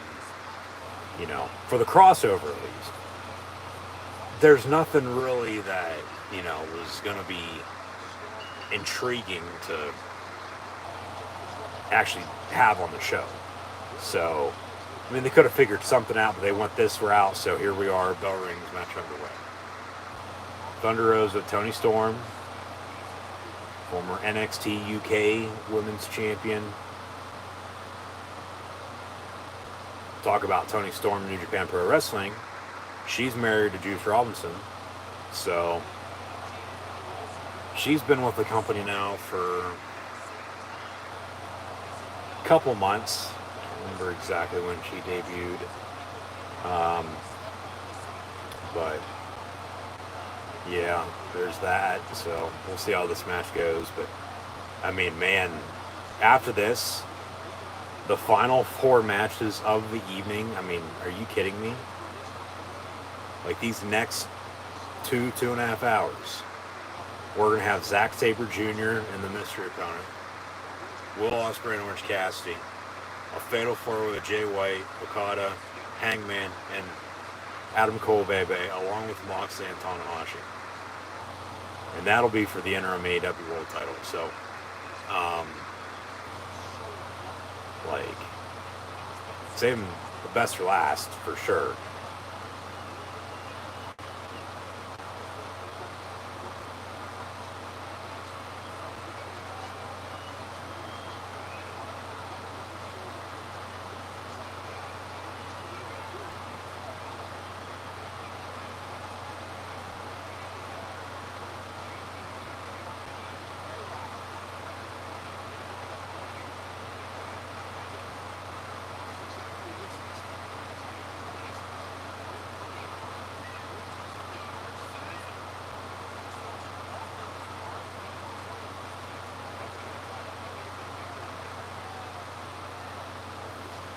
Quick roll up by Tony Time cover before a kick out at 2. Thunder with a drop to her knees and then a slap to the face.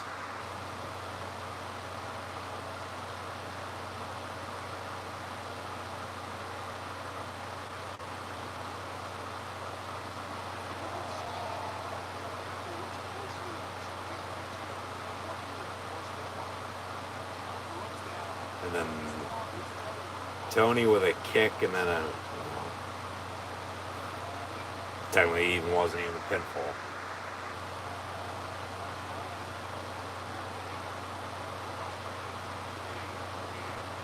Alright, nice suplex. One and a kick out.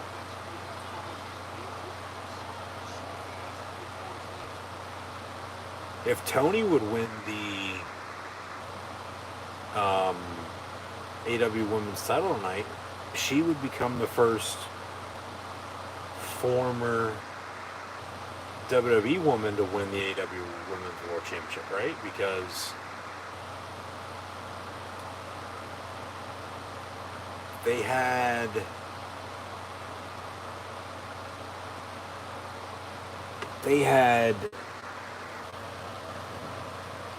I'm drawing a blank again. I'm trying to think. Other than Britt Baker now, Thunder Rosa. Just Nyla Rose and Sheeta, right? As your other women's champions. Not counting Jade Cargill because she's the TBS women's champion, but the AEW World Heavyweight Championship for the women's division. I think those are the only champions they've had, correct? And yeah, Toni Storm would be the first former WWE woman to win it. If so, tonight. So, yeah, get ready to hear people bitch about that. Long story short, what I'm trying to say. But oh well. They really got to figure out the women's division, though. They do. They do. Nice cutter by Thunder.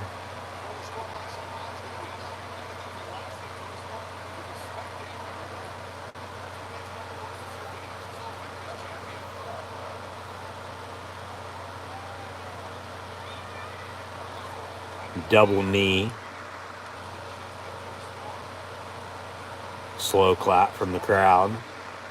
Thunder off the ropes.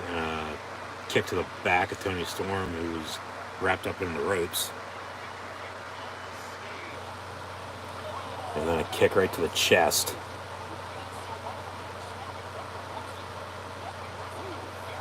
One, two, and Toni Storm kicks out.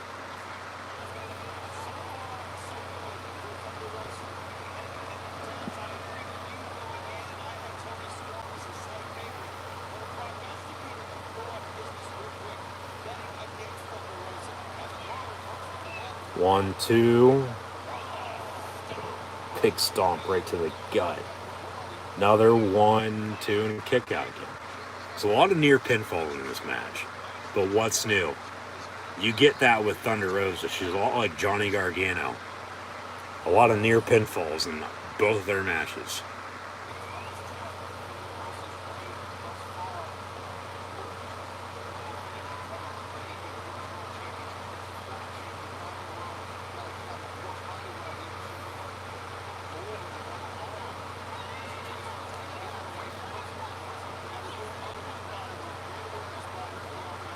Got a rope break.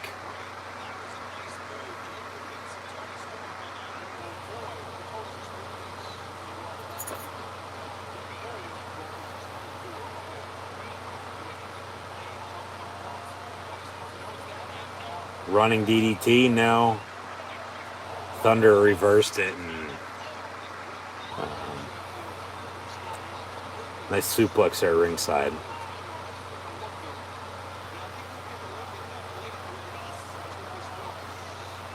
Gonna show a replay of that. I don't know why Toni didn't take that the whole way through and hit her with DDT. She like sort of, I don't know, just kicked her ringside again.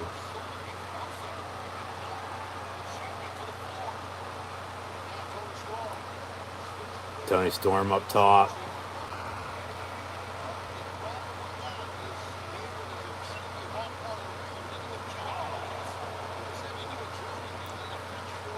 Thunder Rosa had Toni Storm up on her shoulders.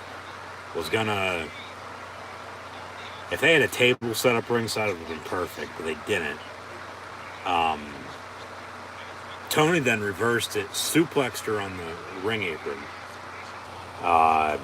and then just hit her with like a stomp of some sorts ringside. So now back into the ring.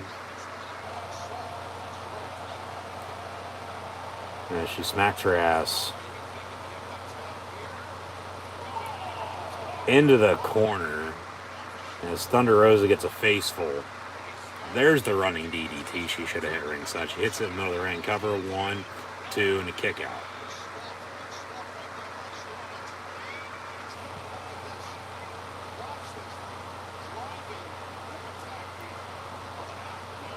They call it a hip attack.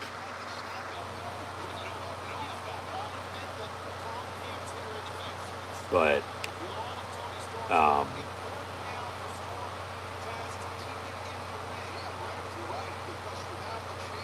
yeah, Toni Storm reversing Thunder Rosa's momentum. She's in full control now.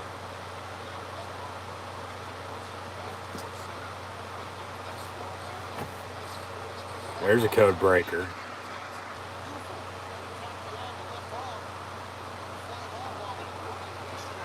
Running knee as well, yes.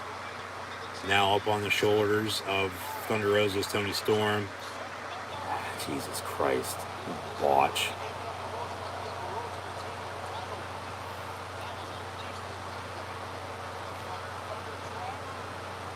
And now, oh shit, right on her fucking head. Would be more dangerous. Cover 1, 2, and a kick out.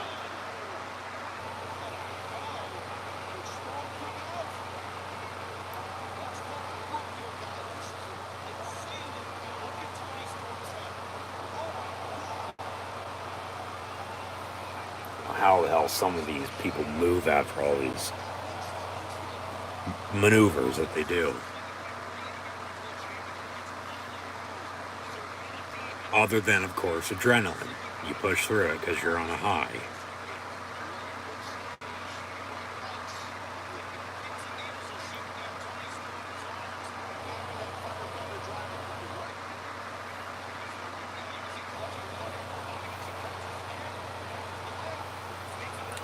Toni Storm with a suplex.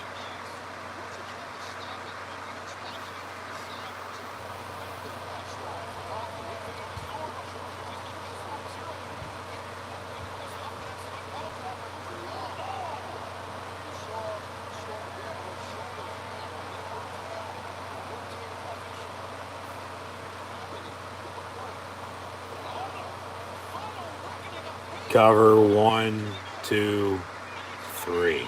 Really? Like that? Okay, Thunder Rosa retains. No offense, but most definitely the worst match of the night thus far. But it is technically the only women's match on the card, so the best women's match of the night, though, too. So, you know, take that for what it's worth. Either way you look at it, but man, I tell you what, once again, really got to figure out the damn women's division. It's piss poor. It is absolutely fucking pathetic. And even when it's been bad before, I don't think it's been worse until the past few months. But like I said, you know, whenever Thunder Rosa wasn't champion, everybody was complaining, oh, she needs to be champion. Now she is, and now she sucks. Like, I get it. Like, you can't have it both ways, but, like, at the same time, it's, like, still, like, when you have this talent, how the hell is it this fucking bad? You know? It looks like up next it'll be, talk about doing this move or doing that move or getting a 5-star match every fucking match. It'll be Will Ospreay defending the IWGP United States Heavyweight Championship against freshly squeezed Orange Cassidy. We're going to give this a video package. But, I mean, it is only 10 till 10. And you have 4 matches left. You have this coming up next. You have Zack Sabre Jr. against Bryan Danielson's replacement. We'll see who the mystery person is. Along with a Fatal 4-Way IWGP World Heavyweight Championship match with Jay White, Kazuchika Okada, Hangman Adam Page, and Adam Cole, baby, along with the interim AEW World Heavyweight Championship match with Jon Moxley and Hiroshi Tanahashi.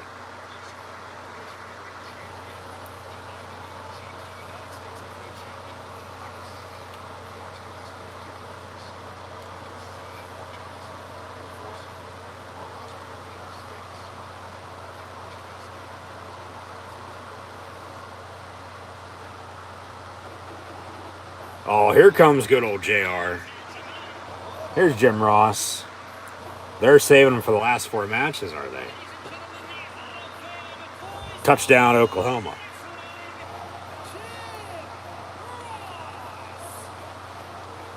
Dun dun dun dun dun dun dun dun dun dun dun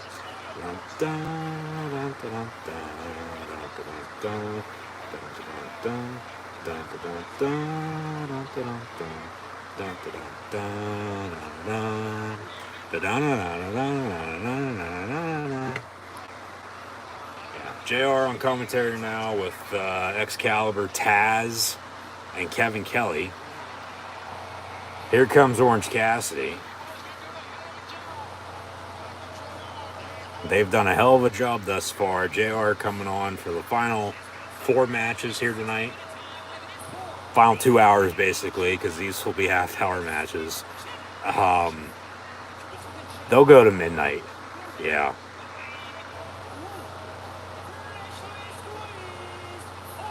From wherever, wing, whatever, yeah.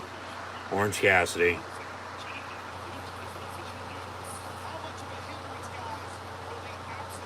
Is that new theme music?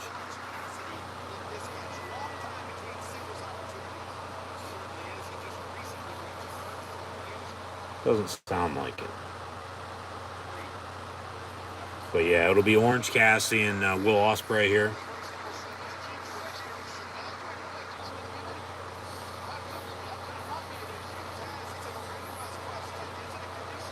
As he gives the thumbs up.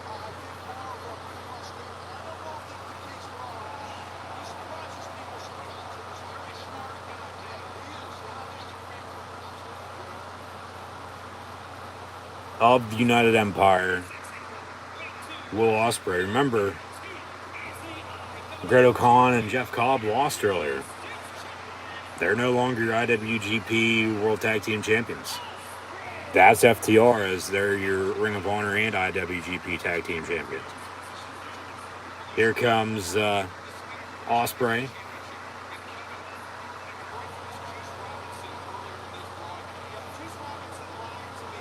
Time for another Will Ospreay match, and had the Punk logo, the white with the light blue stripes, but then the 5 stars in the middle for a 5-star match.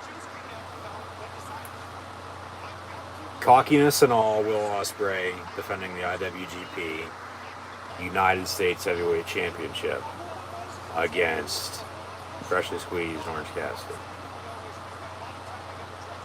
Yeah, Orange Cassidy's, from wherever, weighing whatever. Danhausen's like 7'6", 500 pounds. But, yeah. I doubt Ospreay is going to lose. Especially with United Empire losing earlier. They're no longer the IWGP Tag Team Champions. Ospreay can't lose either. Like, he has to win this match now. He'll retain. He'll still be your IWGP United States Heavyweight Championship. And it's not like if he would lose, they'd be putting it on Orange Cassidy, no offense, but putting it on Orange Cassidy, and Orange Cassidy would be your new IWGP US champ. So, yeah. So, bell rings, match underway. Orange Cassidy, hands in pockets, off the ropes, going after Ospreay. Not the Bird, but Will Ospreay, a professional wrestler, who's going to try to get a 5-star match with that takedown and a cover. Yeah. Orange Cassidy literally just did the same thing, but with no hands, because his hands are still in his pockets. The kip up.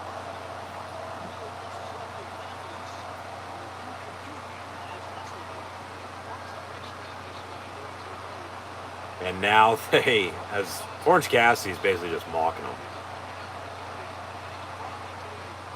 Doing what Ospreay's doing. Copycat League.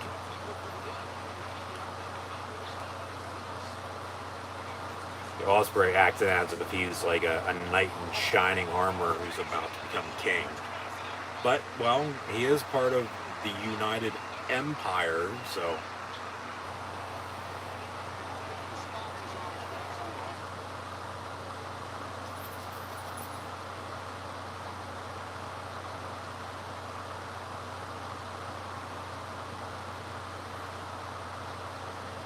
Here we go again with the damn buffer. Come on, man. What the hell? If you're going to buffer on me like this, like, do it before these final 4 matches of the evening.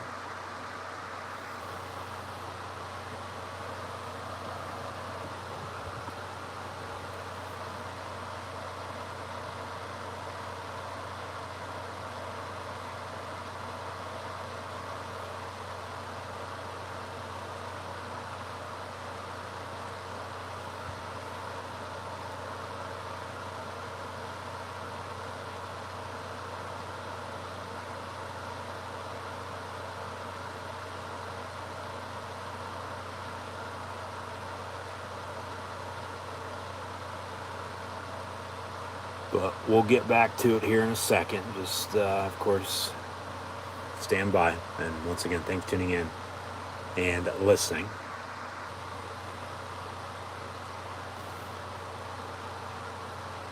At least it ain't as bad as what it was earlier. Ospreay getting booed. He gives a thumbs down to the crowd. Of course, Orange Cassidy giving a thumbs up. You know, Orange Cassidy on his knees, but from behind, Ospreay like squeezing the orange juice out of him. But yeah, I mean, I can understand as Ospreay starts doing sit-ups down in the ring. You know, with like I said, with Ospreay, you know, relate him to this person or that person, like. He's just doing a lot of moves. He's showing out. Can he talk? I mean, I don't know.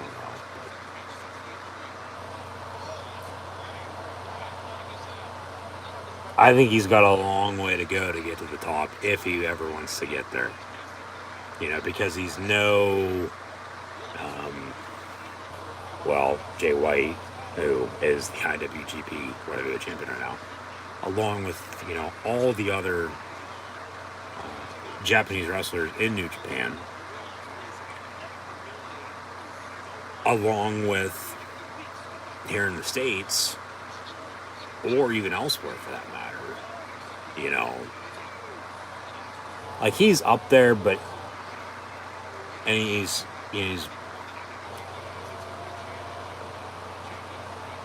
one of the best. He's a good wrestler, no doubt about it. He's doing this and doing that. He's doing more than all we could, no doubt about it. But when it's the same one after another, it's like, you know, come on, man. But he just has that cockiness to him. He does.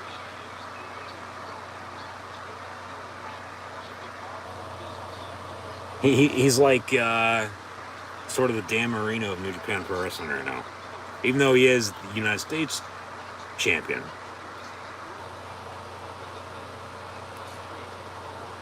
You know, he hasn't won the one that matters.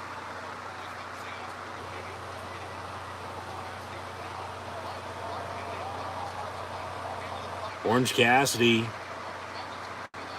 getting locked up by Will Ospreay, and then Ospreay reaching into Orange Cassidy's pocket, and then, you know, typical, hey, guess what I have for you, and then it's a big middle finger, fuck you.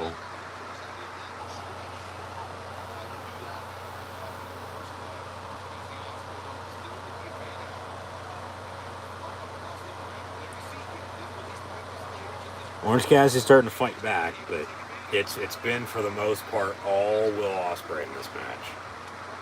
It has been.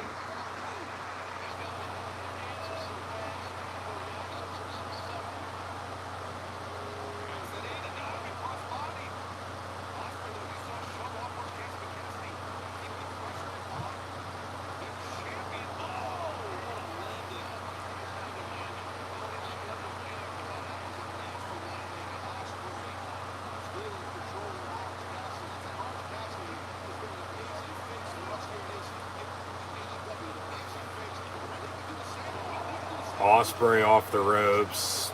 Some fucking kick.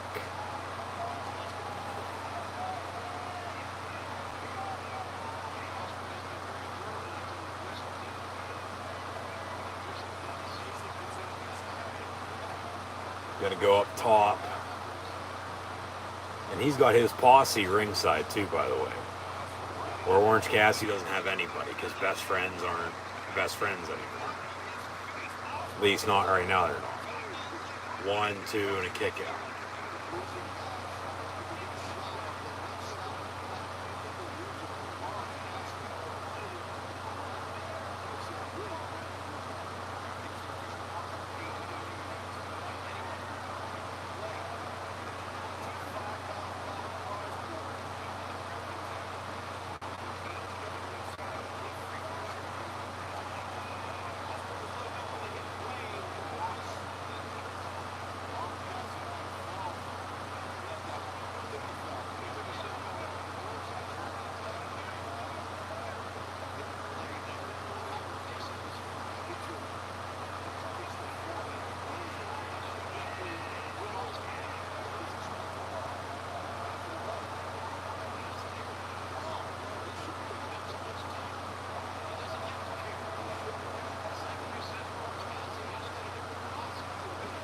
Will Ospreay standing on the back of the head of Orange Cassidy.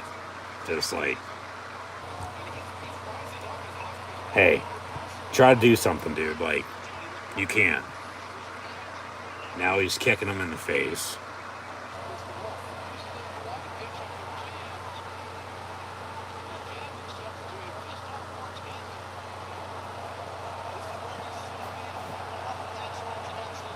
Orange Cassidy, hands in pocket still. Ospreay off the ropes, but Orange Cassidy hits him with a big drop kick.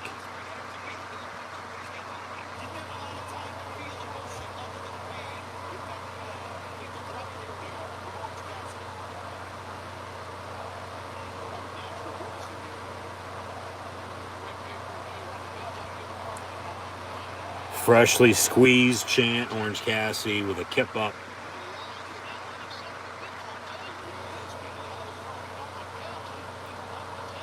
Gonna grab the back of the head of Will Ospreay and now kick him in the face, but, you know,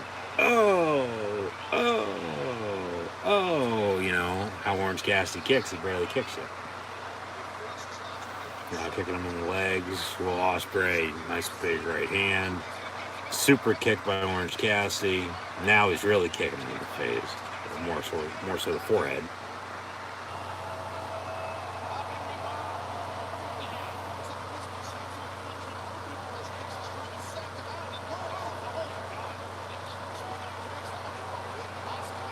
Off the ropes, and then Orange Cassidy ain't there. And then a quick roll-up cover. 1, 2. Ooh, that was close. That was close.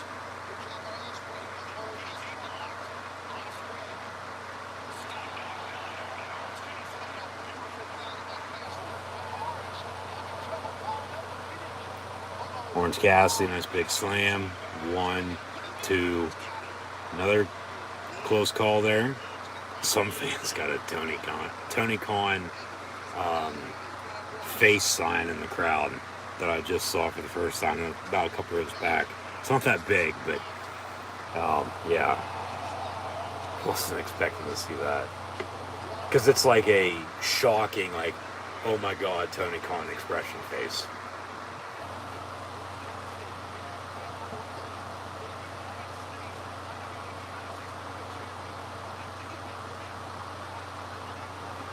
Like, this is an alright match. This ain't great, you know.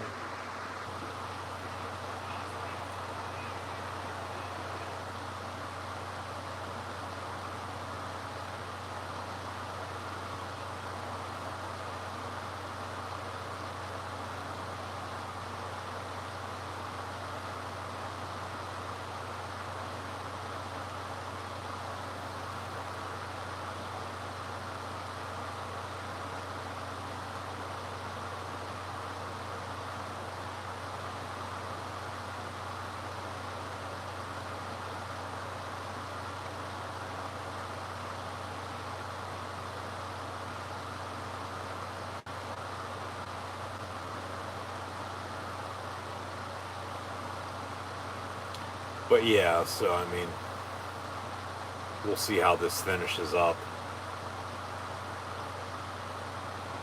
And then who Sabre's opponent's going to be.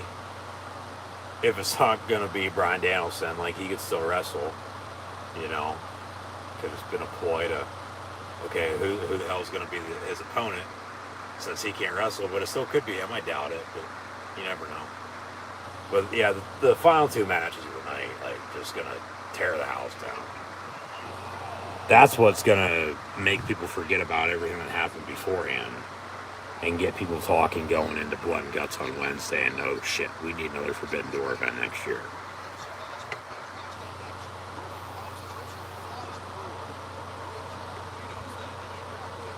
I mean, maybe have it a little bit, you know, later in the summer, like mid-July maybe, you know, just so you have from Double or Nothing to Forbidden Door to All Out.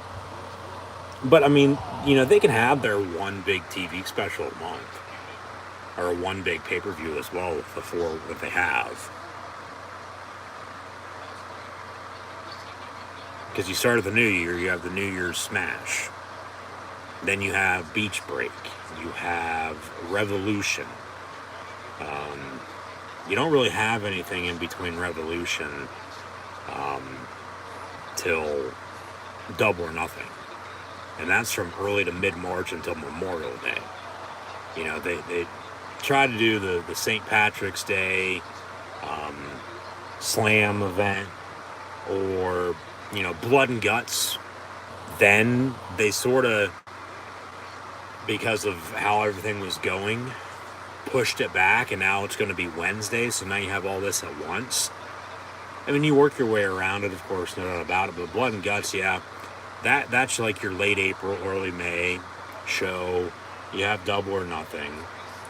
And now here, Forbidden Door, you know, tonight. I mean, yeah, no doubt about it as well, still trying to hit cities for the first time. Those are going to be big shows the first few times they roll through. But, you know, Ospreay there with a nice big maneuver. At the end of it, though, Orange Cassidy got his knees up and then a cover, 1, 2, and a kick out. And before I forget, too, I was actually at the Dynamite. They had announced Forbidden Door was going to be taking place, so be sure to go check out all those videos live right here on the YouTube channel as well. Orange Cassidy, 1, 2, and a very late kick out by Will Ospreay. That was like 3, 4, 5. Jesus Christ. Come on. You're kicking out, kick the fuck out. But, yeah.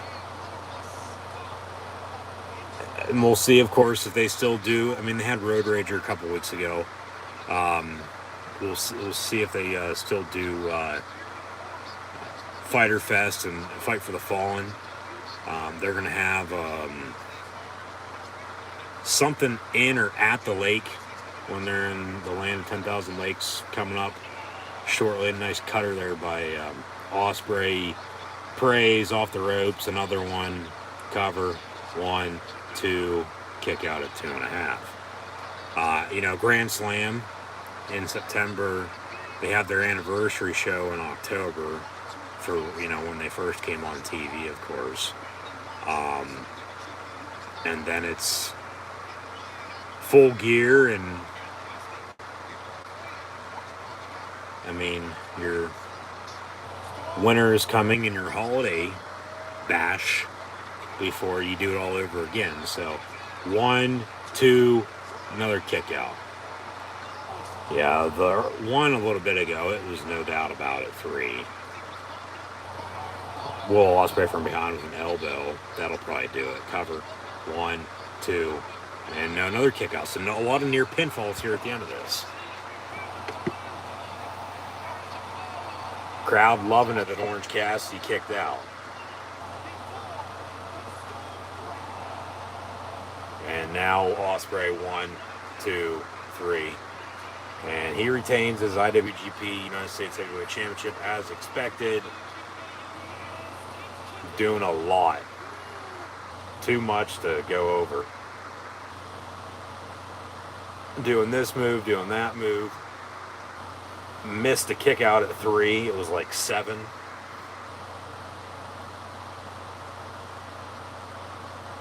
But, I mean, people will forget about it eventually. It can be that big of a deal. But, I mean,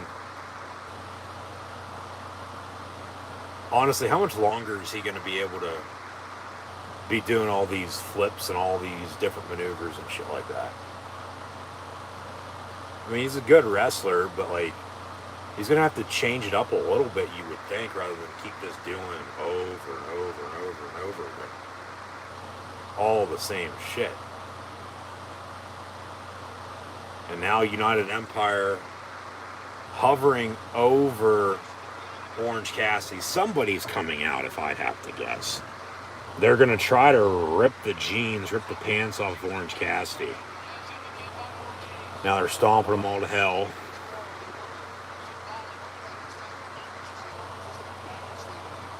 Will Ospreay wants him up in the air. What are they doing? A shield thing? Gonna power slam him?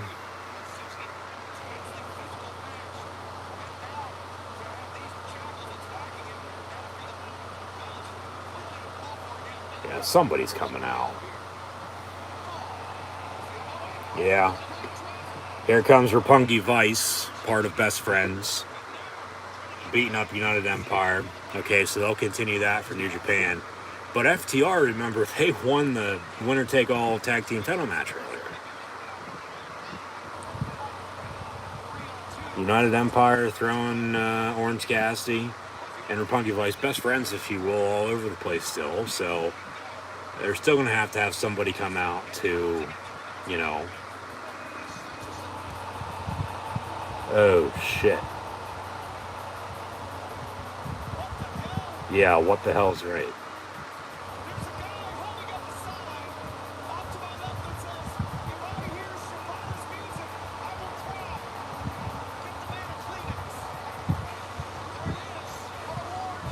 Okay. Shibata comes out to Will Ospreay as they beat up Orange Cassidy. Jesus Christ, with a right hand. And Shibata is now staring down Will Ospreay in the middle of the ring at Forbidden Door. Holy shit chant from the crowd.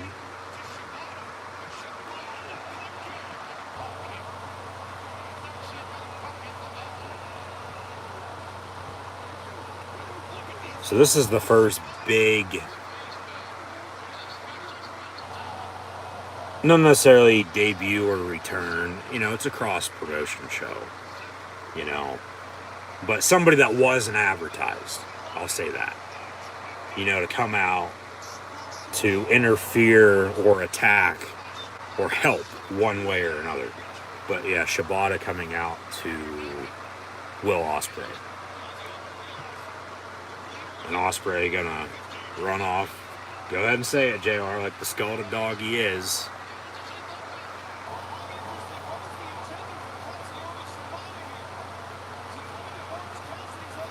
And still to come, Zack Sabre Jr.'s match against his mystery opponent. That should be next, I would think.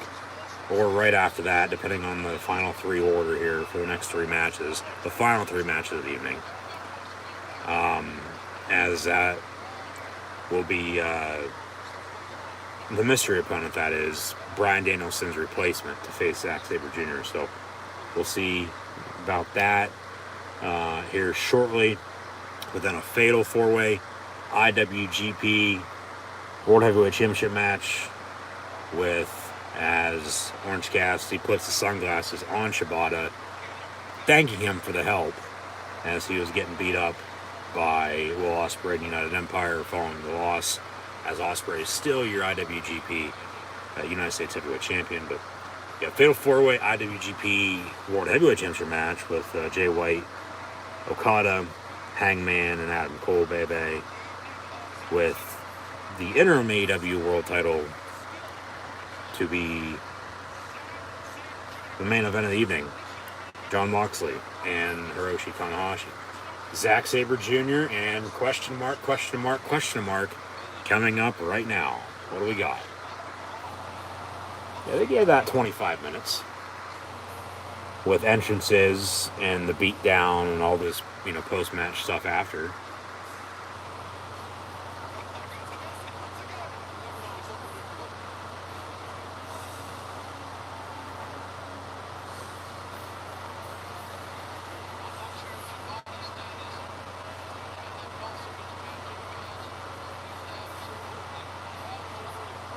No, Orange Cassidy didn't get new entrance music.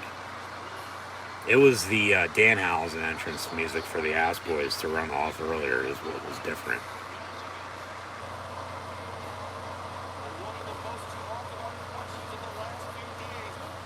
Who's Bryan Danielson's replacement to face Zack Sabre Jr.? We're going to find out. So Zack Sabre Jr. should come out here, then the mystery opponent to replace Bryan Danielson, if it's not going to be Bryan Danielson himself. Like just a big ploy to fuck with everyone. But talk about, technical wrestling. Good news, bad news with DB.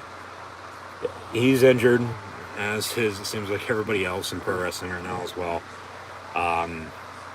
But he'll be back eventually. But yeah, with it being, Bryan, especially with his neck injuries, precaution, hold him back for the time being, and hopefully he gets well soon. But and then they could still do this,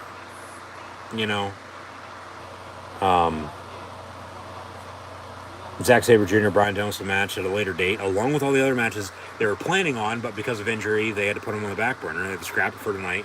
You can do it later, You rise again tomorrow, you move on, all right? But here comes Zack Sabre Jr., who was in the Cruiserweight Classic for the WWE back in 2016. That's when I first learned about him. And decided not to sign, went to New Japan, and has made a name for himself. And we're not getting Zack Sabre Jr. and Bryan Danielson by any means, but we're going to get Zack Sabre Jr. and Bryan Danielson's replacement, who very well could be also a former WWE guy, if those dirt sheet rumors were, of course, in fact, true. But we're going to find out here in a few short seconds. Unfortunately, another buffer, so yeah, we'll get to it here in a second. Just once again, thank you for tuning in and listening. Let me know in the comments below who you think it's going to be. Who is the mystery opponent? People have been saying Cesaro, Johnny Gargano, among a few others, but I mean, honestly, I'd care less about all that, like,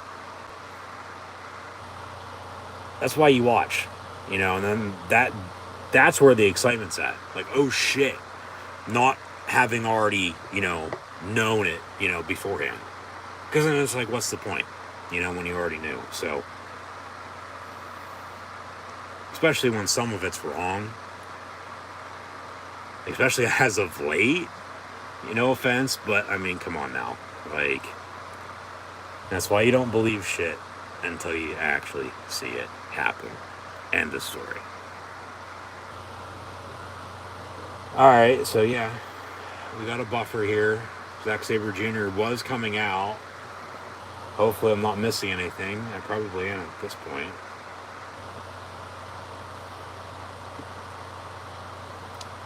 But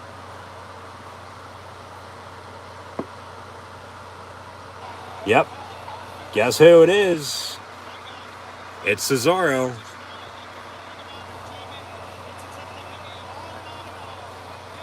He is a part of the Blackpool Combat Club.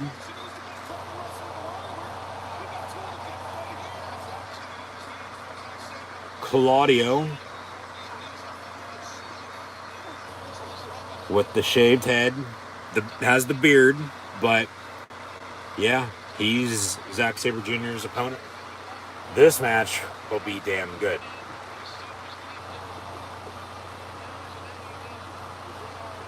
Good for Cesaro, good for Claudio.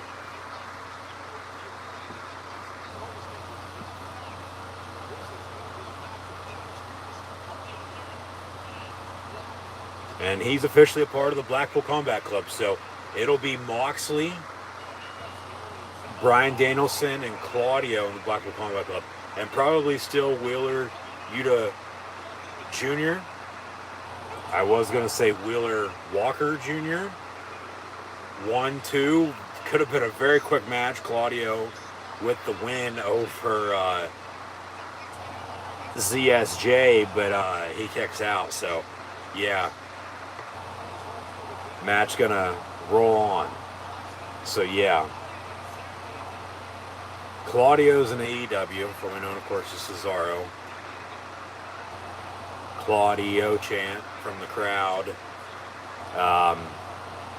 Wearing trunks, or short trunks, excuse me. Not wrestling trunks. And he's got his kneecaps and wrestling boots on. Nice big uppercut, running uppercut into the corner. Well, like I said, yeah, good for Cesaro. Good for Claudio.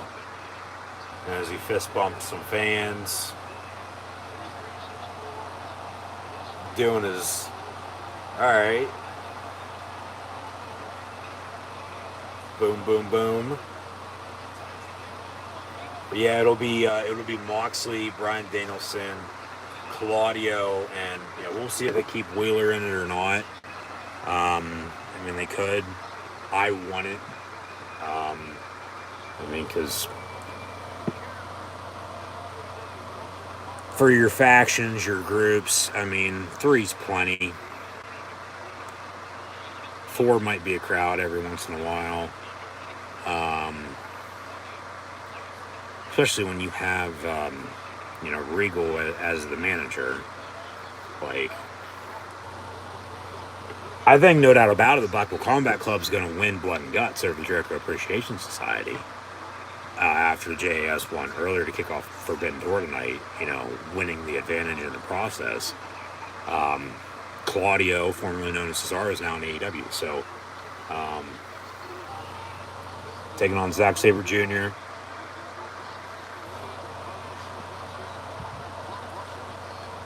Holding them up in the air. It's a good 10 seconds now. Zack trying to get down, but he's hoisting them back up and he slams them down. Nice big vertical suplex. That's a cover, 1, 2, and a kick out.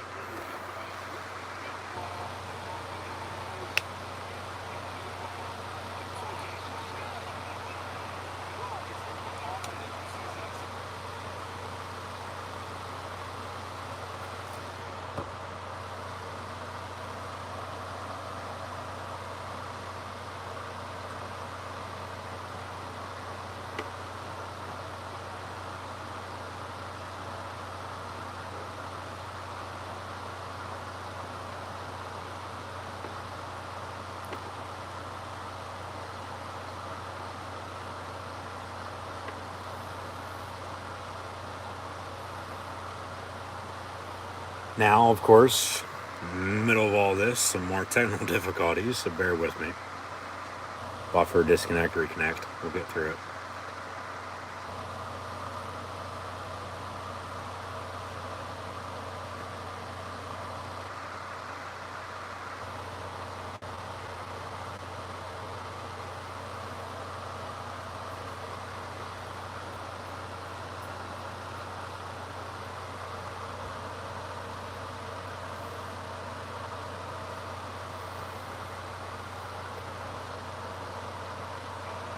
There we go. Back to it. Sabre reversing. Claudio. Nice big arm bar on the right arm. Cesaro's had history there with shoulder injuries from what I can recall. So, especially with him getting up there in age now, he might want to watch himself.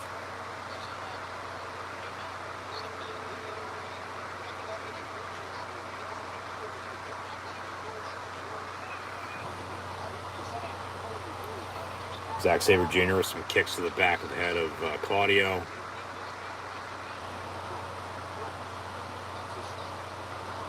I mean, I can understand why, people are complaining about this, but, at the same time, it's like, who cares? And that's with, of course, Cesaro, now Claudio, former WWE guy for AEW. We'll see if he can set the bar high for himself in AEW in his first match with the company here tonight at Forbidden Door against Zack Sabre Jr. or not. But, yeah.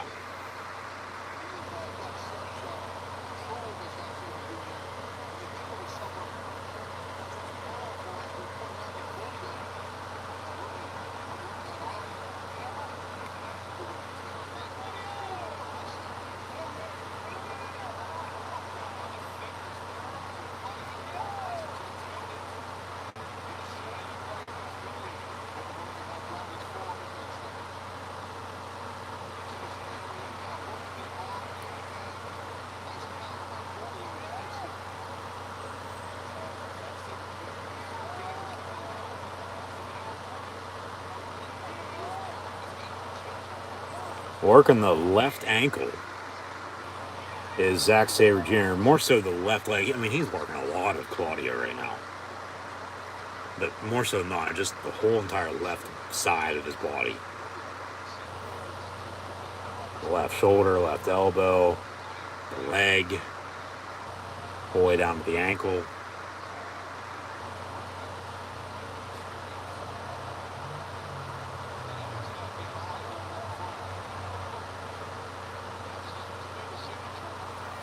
Uppercuts back and forth now with these two.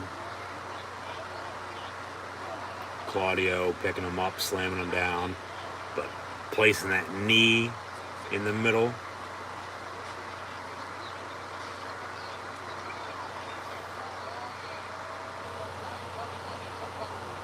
One, two, kick out.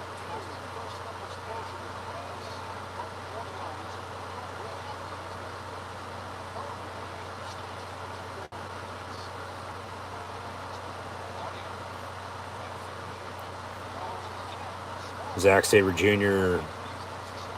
poking the nose. Not picking, like poking, like grabbing on of Claudio. Gets him back down, has him in another armbar. So honestly, I mean, if they finish up here relatively soon, you would think, if not go another 15, with a video package or two, maybe 3, we'll see what they announce. You give 45 minutes into the 2 main event matches for the Fatal 4-Way IWGP title match and the Interim AEW Championship match as well. So, I mean, no doubt about it, a 4-5 hour show if you want to count the buy-in. As Double or Nothing was.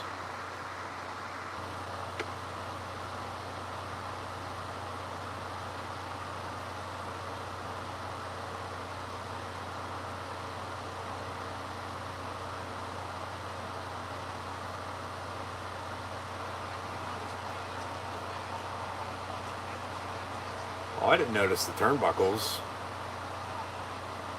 One's AEW, one's the New Japan logo, and one's a Forbidden Door logo.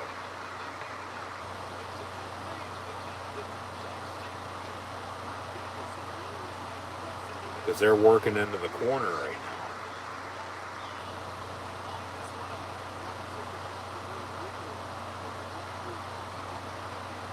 Yeah, where's Regal at if Claudio's a part of the Blackpool Combat Club now? Because normally he's on commentary for those. I mean, I guess it is a pay-per-view. It's not Dynamite, but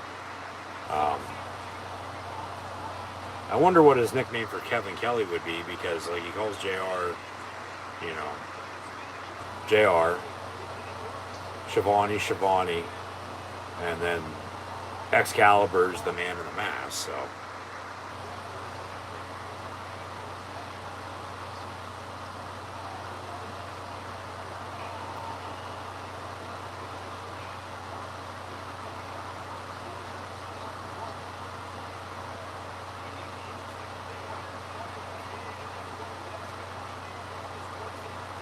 Yeah, he's going to be in that match now, right?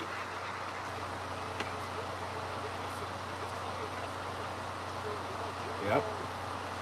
And I'll have live watch long reactions live right here on YouTube of Blood and Guts. Be sure to tune back in. The Jericho Appreciation Society and the Blackpool Combat Club. Up on the top rope is Zack Sabre Jr. Claudio's like standing on the middle rope. That's a rope break right there. Yeah, no doubt about it. You get disqualified. Yeah, but he had him working the arm again.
Cesaro with a nice big uppercut into the corner. Make that 2. Back to the other. Third one misses. Zack Sabre Jr. with an uppercut, though. There's Cesaro with a nice big uppercut. Cover. 1, 2, kick out. Yeah, is he going to take him swinging tonight or not?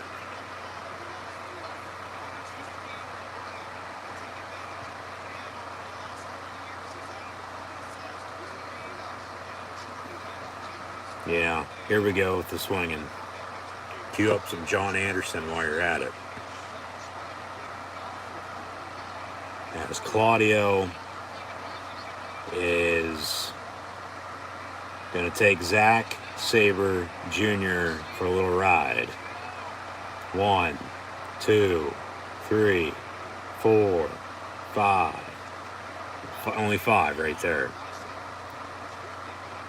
Grabbing his right arm, but Zack Sabre Jr. has been working both those arms, more so the left than the right, but the shoulders, the arms of Claudio here tonight. So you have 5 swings. You're going to go for a sharpshooter there, it looked like. Yep.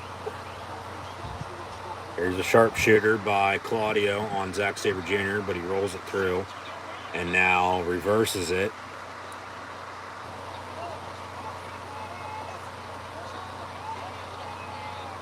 So Zack Sabre Jr. has that locked in.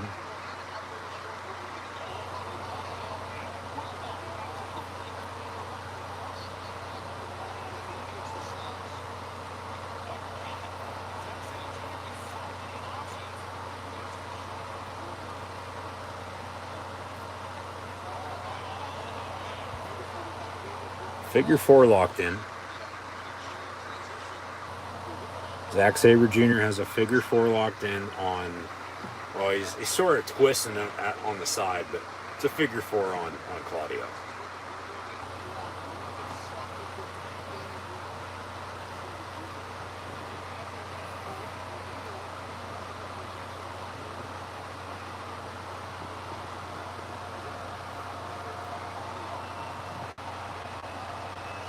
Claudio reverses it. Now he's got the sharpshooter locked in.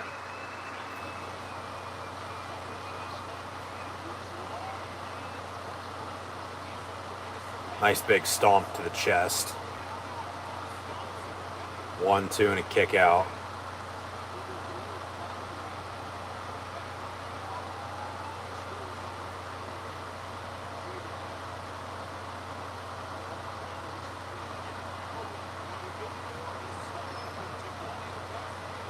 Claudio walks through the forbidden door tonight. Cesaro. This is awesome chance. This is a pretty good match. I mean, technical wrestling with these two non-technically impaired or challenged, wrestlers, because they know how to wrestle. They're technical wrestlers, amateurly. Like, this is how it is.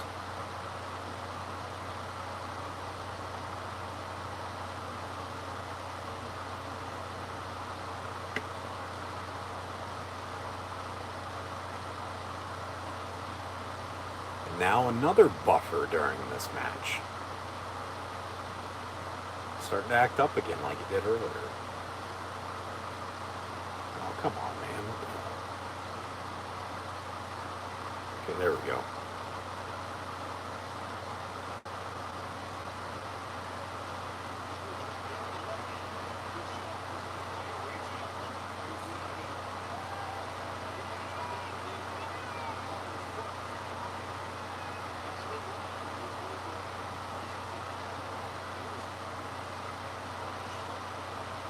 That's a rope break.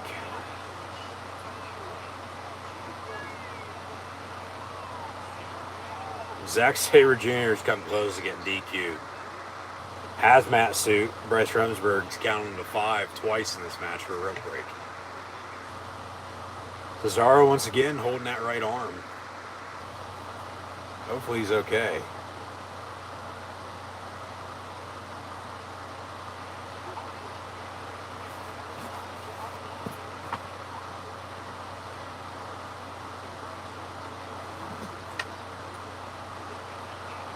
Zack Sabre Jr. with some yes kicks and then does like a half-ass yes to the crowd because, well, he's supposed to be facing Bryan Danielson tonight.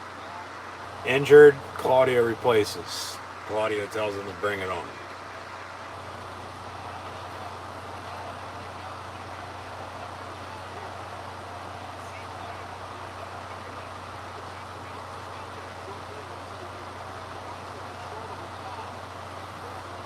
A nice big uppercut there by Cesaro. Left-handed clothesline.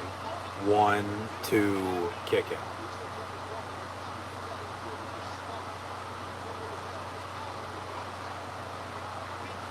There's a cover. 1, 2, kick out.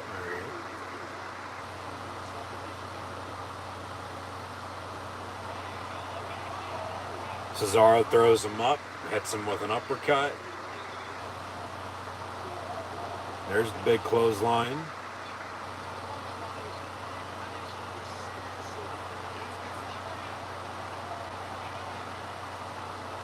Big power slam. Cover. 1, 2, 3. Claudio with the win over Zack Sabre Jr. at Forbidden Door.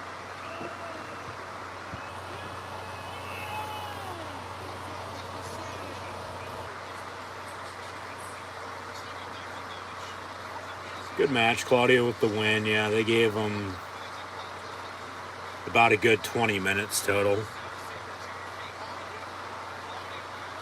But the next 2 matches are going to be the 2 best matches of the night. Next, it'll be a Fatal 4-Way. IWGP Heavyweight Championship match with Jay White, Okada, Hangman, and Adam Cole Bebe, followed by Jon Moxley and Tanahashi for the interim AEW World Heavyweight Championship.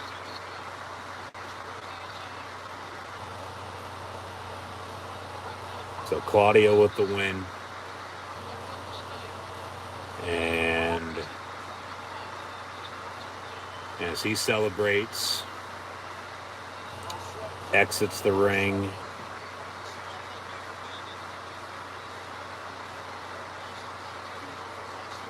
He is now a part of the Blackpool Combat Club as he replaced Bryan Danielson because of injury tonight. Blood and Guts will be Wednesday. We'll have the Jericho Appreciation Society and the Blackpool Combat Club in the main event then. And I'll have live watch along reactions as well, so be sure to tune back in. followed by WWE Money in the Bank on Saturday night. Next, the Fatal 4-Way IWGP World Heavyweight Championship match.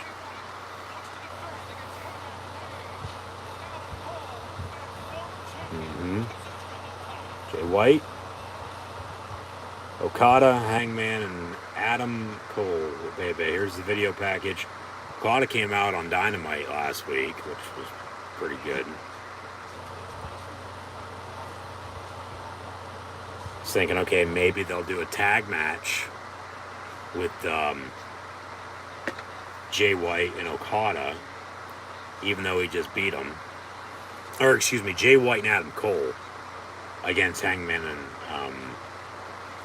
Okada. Because when they announced Forbidden Door, Jay White was who came out after Cole had said, I have somebody to make an announcement for you who has a scoop or whatever. And then recently, of course, you had Adam Cole and Hangman go at it. You have the feud with Jay White and Okada right now for the IWGP World Heavyweight Championship. So, yeah, but no, then they made it a Fatal 4-Way. And we all know it's about the boom, baby. Here comes Adam Cole, baby. You know it's all about the boom. And Adam Cole at Double or Nothing won the men's Owen Hart Cup. Oh, come on.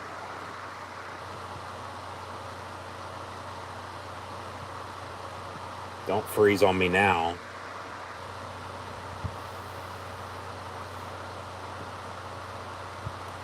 Best two matches of the night are upcoming.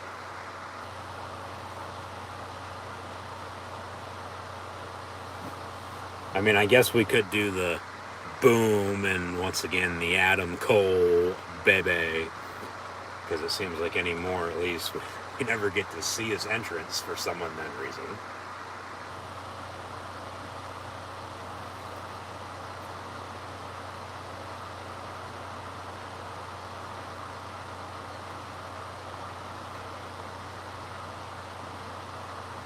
Okay, here we go. Boom. And, Adam Cole, baby. Here comes Hangman. The former AEW World Heavyweight Champion just lost to CM Punk at Double or Nothing last month. So a lot's happened in pro wrestling the past month and a half, 2 months or so. And it's been one thing after another. And just as, as soon as something breaks, well, then you have, something else come out. That's why even going back to Double or Nothing, I know I said I'd have my Backlash Hell in a Cell recap, a few days later. Still haven't done that. One, haven't had the time, along with, all the news, breaking one after another. It's like by the time I get this out, it's going to be old news. And I'm like, I'll just wait. I was hoping to get it out this past week before Forbidden Door, Blood and Guts, and, Money in the Bank all this week. But now here comes Okada, the former IWGP World Heavyweight Champion, the Rainmaker himself. As Jay White will defend against him and the two Adams, Hangman Adam Page and Adam Cole, baby. But yeah, this will be a damn good match. This might be the best match of the night once it's all said and done. But whatchamacallit, yeah, of course not, I didn't. And so plan is, of course, stream Forbidden Door, Blood and Guts, and Money in the Bank this week.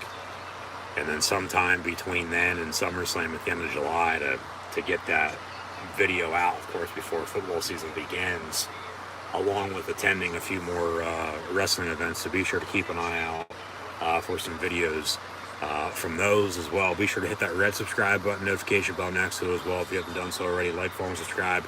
The link's in the description below. Thumbs up button. Here comes the catalyst of professional wrestling, Jay motherfucking White. who is your IWGP World Heavyweight Champion, having just defeated Okada a few weeks back for the title at Dominion. But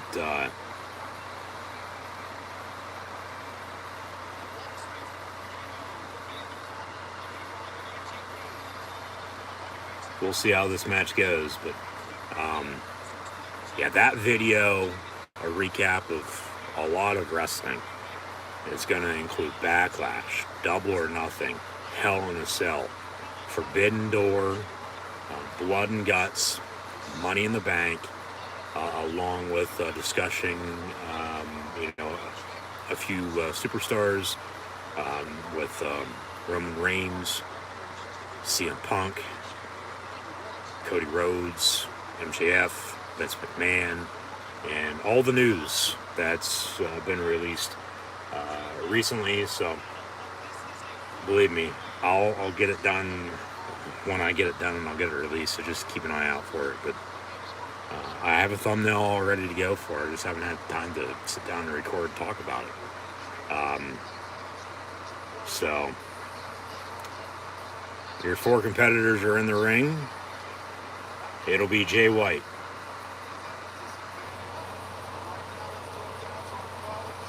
we'll have Justin Roberts and the New Japan ring announcer announce who's in this match. It's a fatal 4-way IWGP World Heavyweight Championship match. 60-minute time limit. Give them the full 60. Let them go to fucking 3 a.m. for all we care. Adam Cole, baby.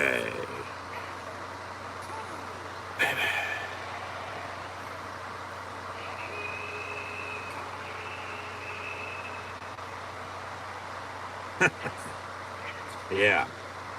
Hangman Adam Page is next.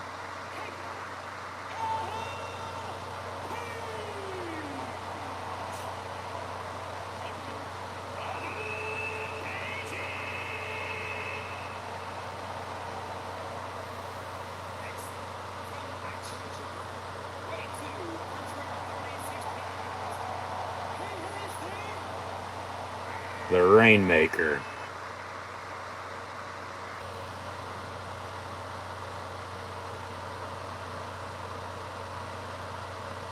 No doubt about it, getting the biggest reaction of the 4. And then, of course, Jay White, your IWGP World Heavyweight Champ.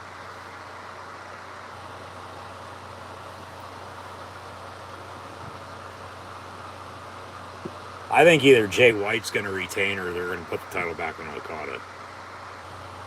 I can't see Adam Cole, or most definitely not Hangman, winning this match.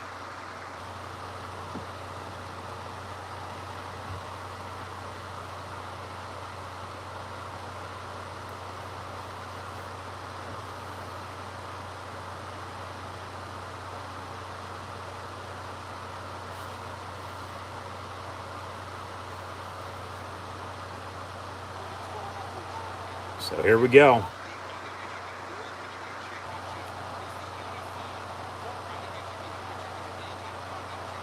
Jay White still hasn't taken off his jacket.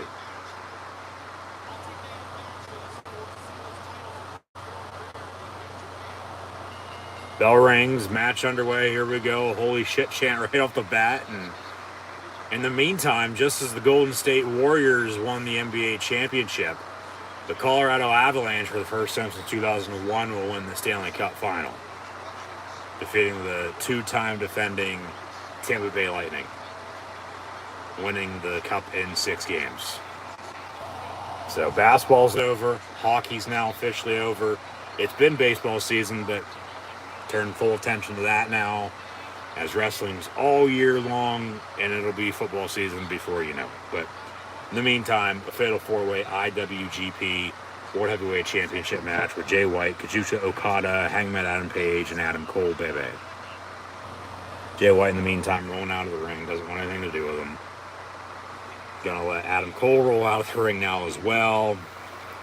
And as they were sort of together. They're against one another now tonight.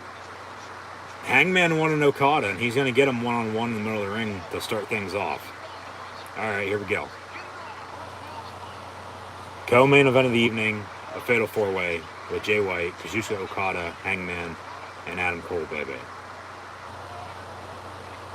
Jay White from behind as Hangman and Okada were going to go at it.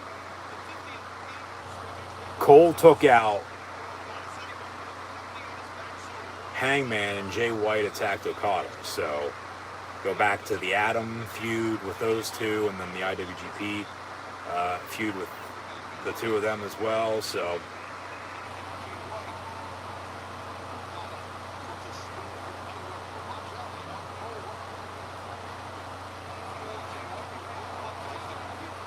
Jay White and Adam Cole talking it over ringside like, hey, you do this, I'll do this.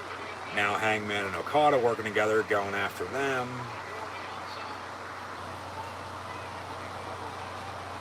They'll probably go until close to 11:30, I'd have to bet.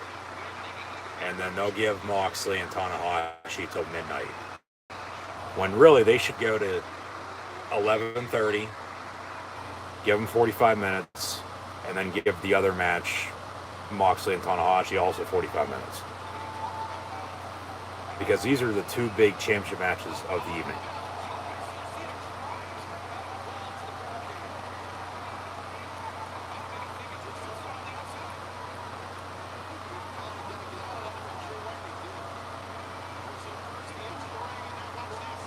Jay White to Okada, slamming him down on the ring apron, belly first.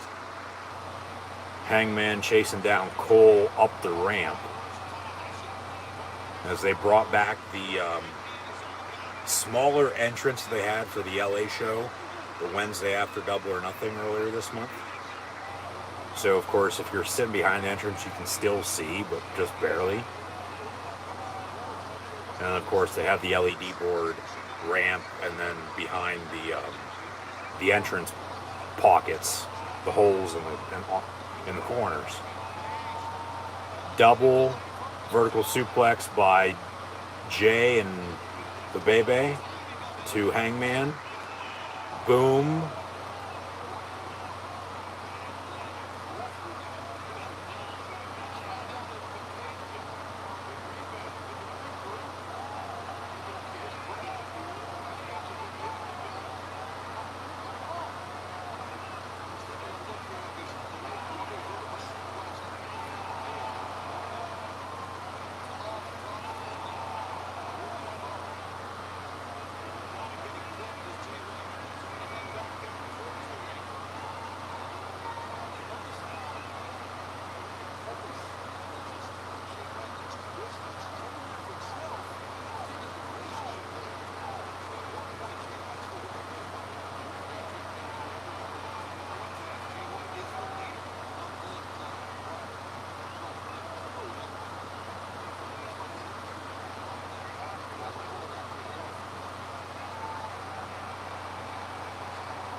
Jay White and Adam Cole doing their poses, working together, but when's the time coming when everybody's going to turn on one another and all hell breaks loose? It's, every man for himself. And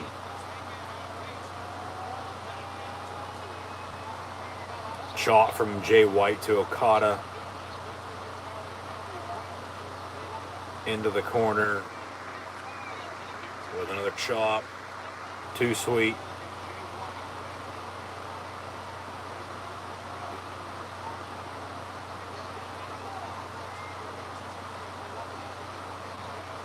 And Jay White's promo, I might add too, by the way, after he won the title, in the ring, and then the promo he had also backstage. I mean, man, just putting on a clinic on how to talk.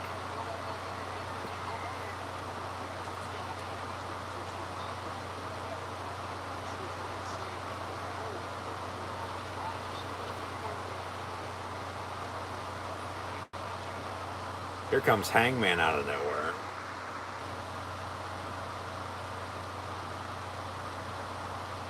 Jay White and Cole are in control. Hangman coming to the aid of Okada there.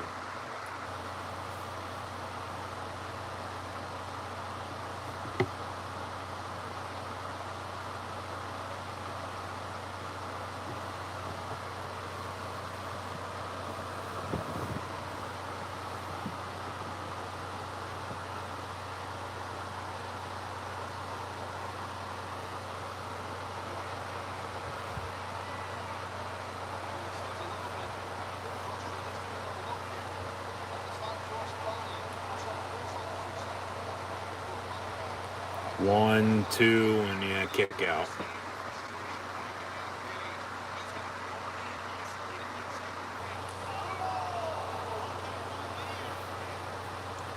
Big chops to the chest of Adam Cole from Hangman and Page. Remember, they wrestled at Revolution for the world title. Hangman retained, and then after Punk beat MJF in the dog collar match, won the world title over Hangman Double or Nothing, but then injured. That's why we have the interim match later.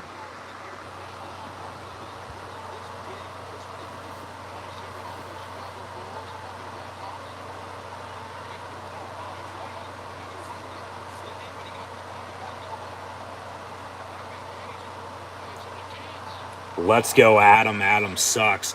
As it looked like Hangman was doing a moonsault of some sorts. Cole midair just super kicked him.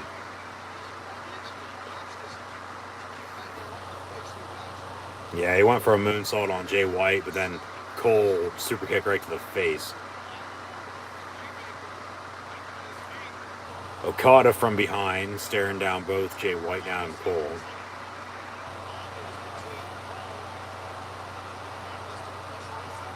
Goes after Cole, then Jay. Cole to Jay. Or how about Jay Cole? Sounds better, yeah.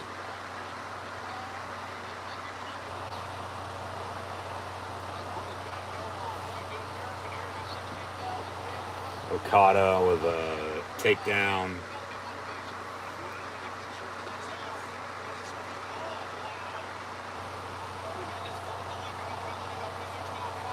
Okada now in full control as he basically has,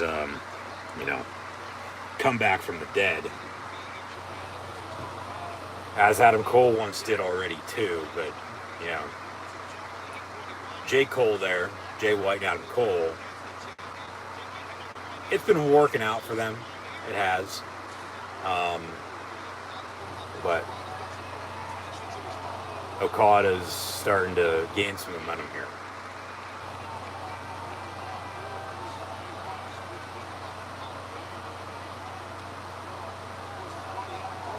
Okada throwing both Jay White and Adam Cole over the barricade.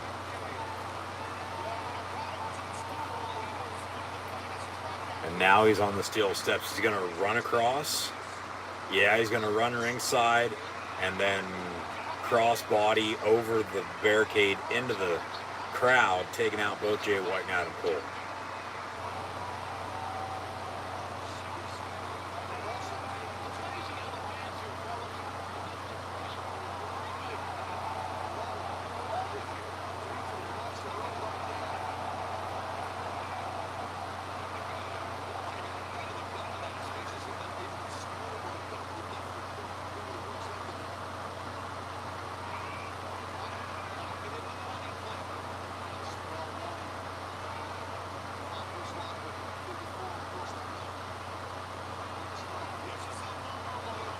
Okada has Adam Cole in a headlock, but now Jay White from behind to break that up to suplex Okada. Hangman, after that super kick, has once again disappeared. He's like staying out of this as best he can and letting Jay White, Adam Cole, and Okada go at it.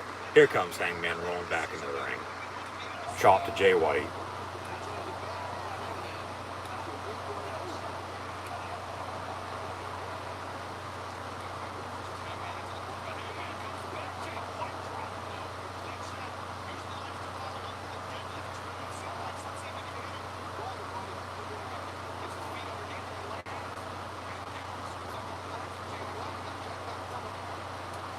1, 2, then Cole breaks it up with another super kick right to the head of Adam Page.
Cole off the ropes. He's going to go for a knee to Jay White. So now they've turned on one another here. Yeah, Jay White with a nice big power slam to Adam Cole. Yeah, two former leaders of the Bullet Club.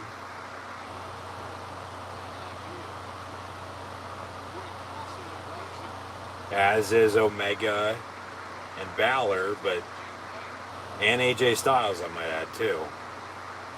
As it went from Balor to AJ to Cole to Omega, now it's been Jay White.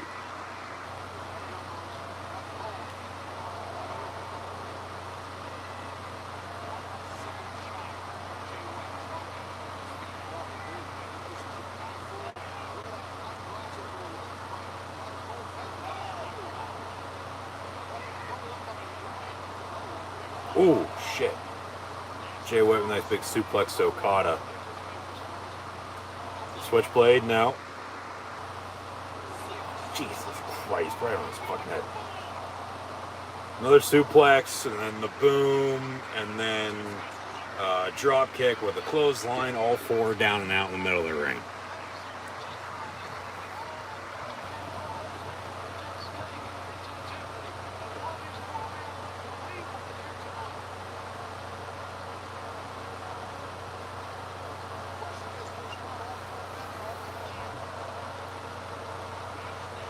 This is awesome chant from the crowd. No doubt about it. Most definitely is.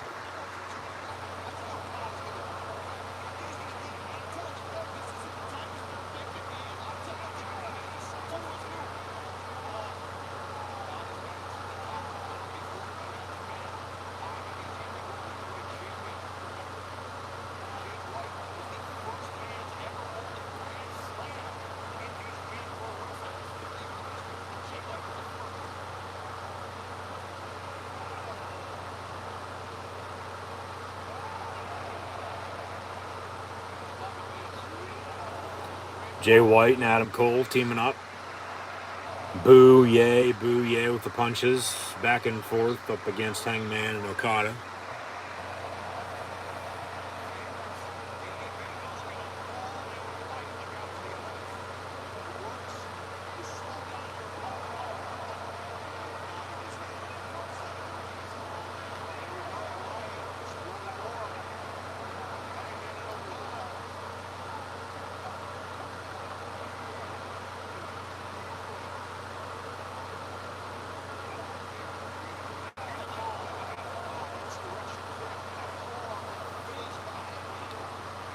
Hangman with a nice big powerbomb on Jay White. Cover, 1, 2, and then Jay White just lifting up his right elbow. That's it. Yep.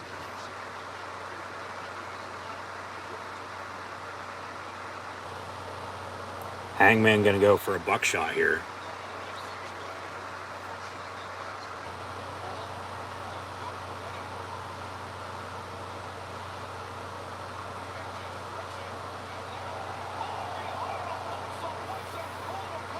Yeah, moonsault from behind.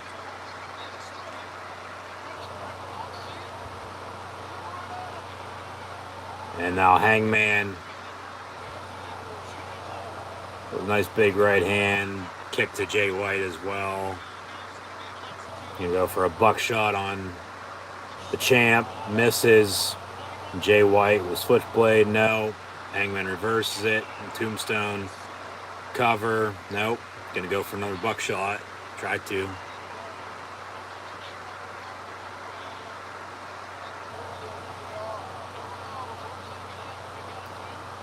Buckshot connects. Cover from Hangman. 1, 2, and Okada breaks it up.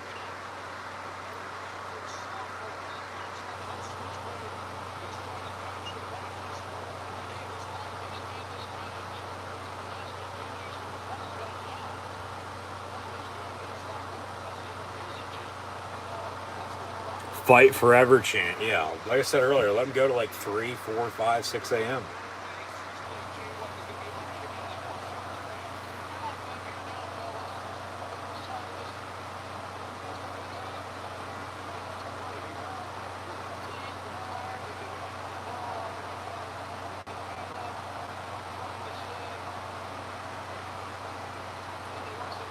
Boo, yay, back and forth with Hangman and Okada now. So just like, of course, Cole and White went at it there a second ago. It's like you have your alliances, but then you also got to go after one another, and you team back up, you go back at it again. It's like, you got to do what you got to do. It's every man for himself at the end of the day.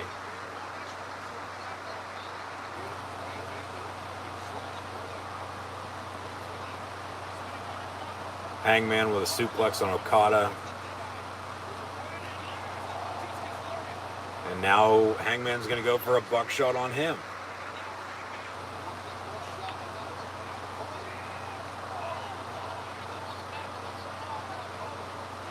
Here comes Adam Cole.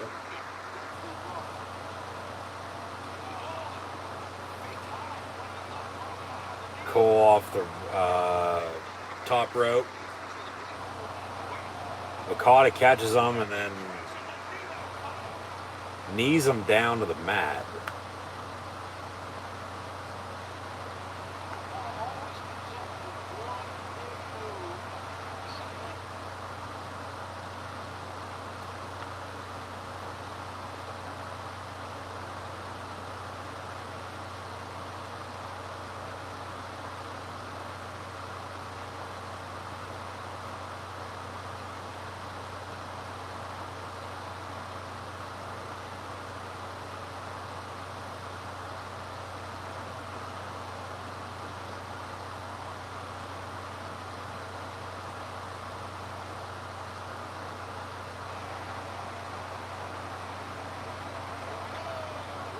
Clothesline misses from Okada to Cole. Same from Hangman. Cole, the super kick to both of them. Where's Jay White at? Another super kick from Cole to Okada.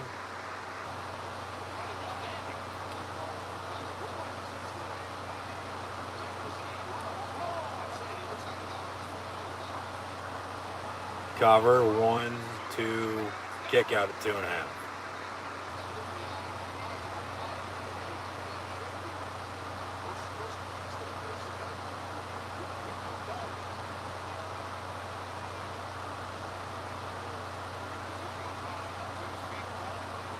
Nice big drop kick by Okada.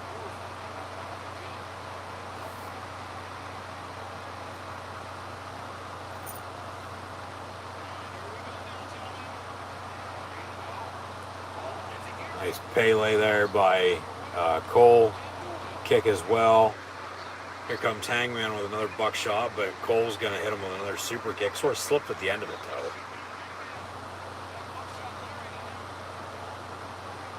Another big drop kick by Okada to Adam Cole. Yeah, Jay White's going to get in for a cheap win. Because Okada's going to beat up Cole here. And then, yeah, Jay White will come out of nowhere and hit the Blade Runner, the Switchblade, and pick up the win, I bet you any money. Here he comes. Yep. Blade Runner, cover. No, I'm going to go after Adam Cole. He's going to pin Cole. Cover 1, 2, and 3.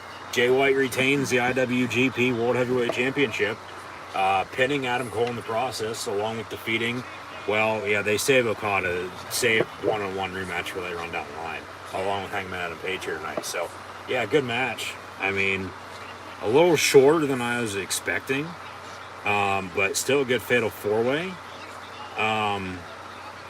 They're going to give Moxley and Tanahashi, it looks like a shit ton of time, unless it also only 20 minutes to 11:30 and be done, before midnight, unless they're going to add in something here, in between. But yeah, or if something's going to happen now or, at the end of the show, Jay White retains and still your IWGP World Heavyweight Champion. So, good for him.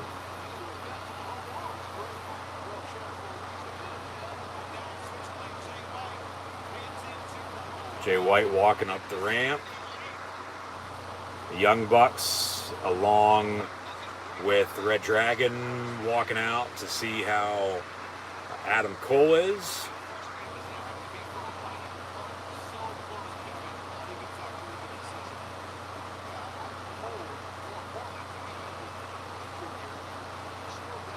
Adam Cole injured, they say.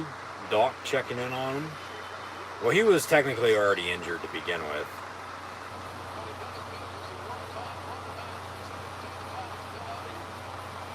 But yeah, Jay White with the win as he walks off.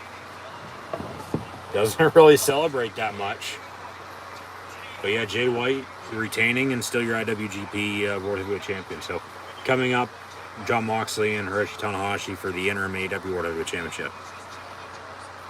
JR, Excalibur, Taz, no Shivani tonight for the most part, only for the Sting match, and Kevin Kelly on commentary.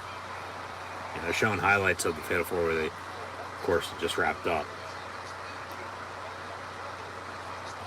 Yeah, very, very good match.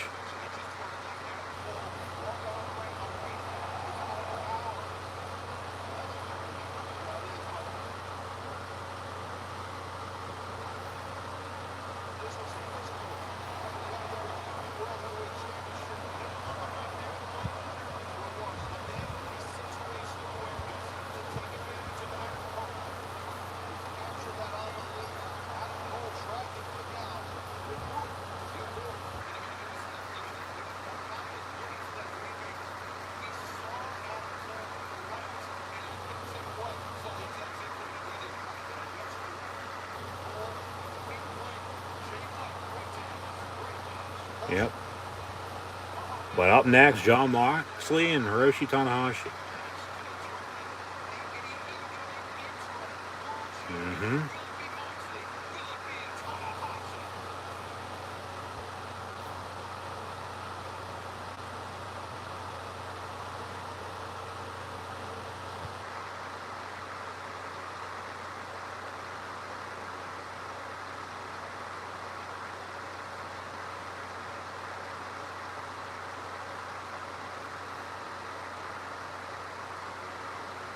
Oh, come on. Now it's not going to play.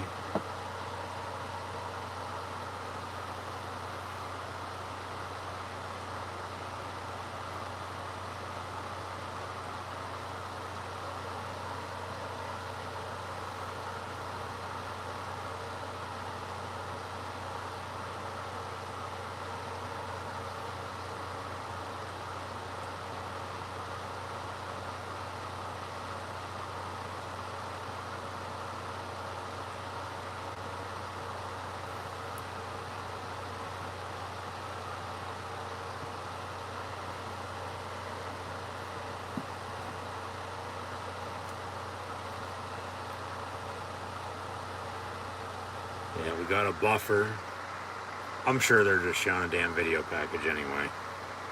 Before we bring out Ricky Vaughn to close it out. United Center in Chicago. 60-minute time limit, one fall. interim AEW World Heavyweight Championship. Jon Moxley, Hiroshi Tanahashi.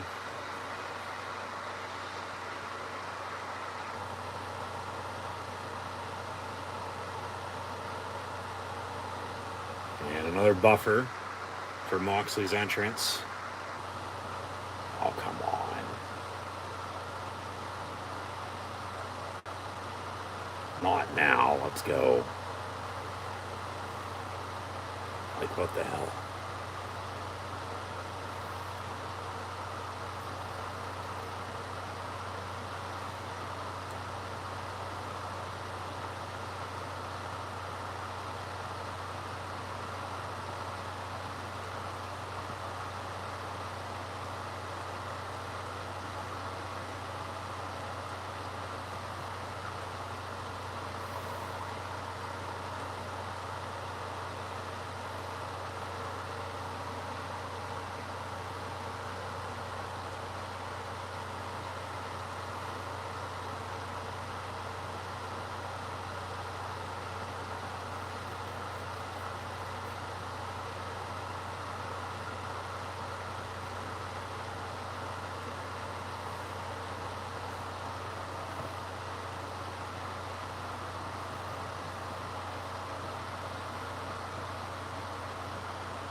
Yeah, it's really acting up again. Come on, man. What the fuck?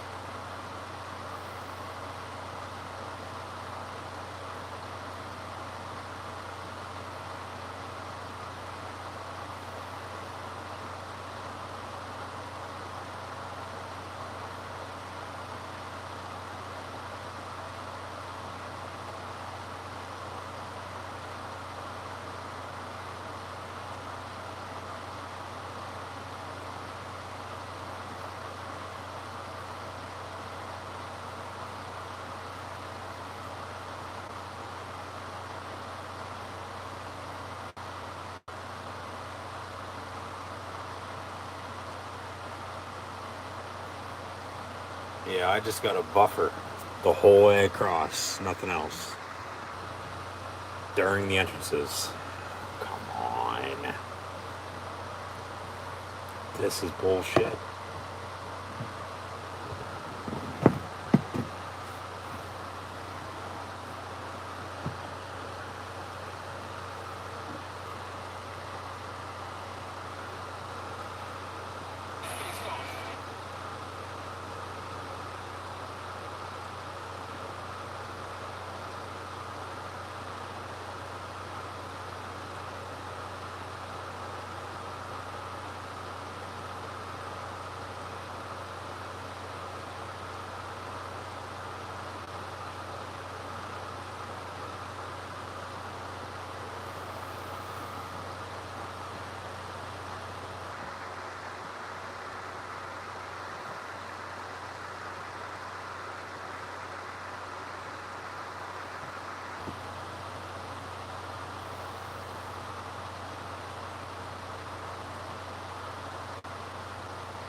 Yeah, just a buffer. I don't have anything else. It like right before the main event here for the entrances, just decided to freeze up. This is as bad as it's been all night now. All right, now they're introducing them. I'm gonna see if I can rewind this real quick.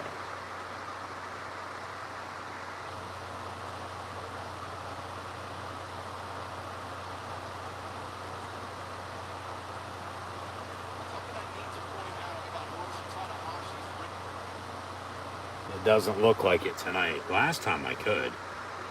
For some reason, it's not letting me rewind it around that. But, I mean, okay, bell rings, match underway. Here we go. We didn't miss anything other than the entrances, which we've heard the entrance music before. It doesn't really matter. Now back to the buffer. Come on, man.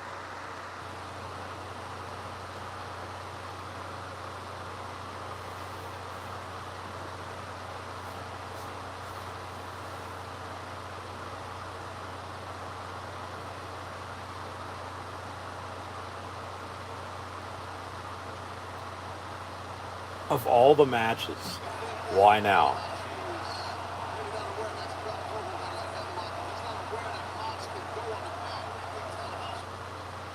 Let's go Moxley, Tanahashi, along with a fuck 'em up Mox.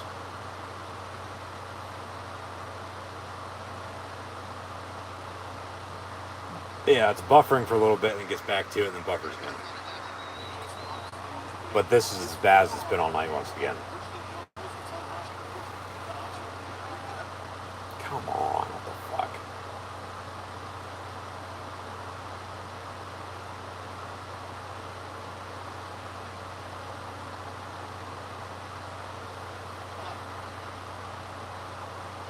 Once again, of all the matches, I mean, I guess at least just get us to the finish. If it's going to do this, let me know who won. And that's that. But, I mean, these two should still put on a good match. I'd like to see it. Like watching the whole show, I'd like to see this match too.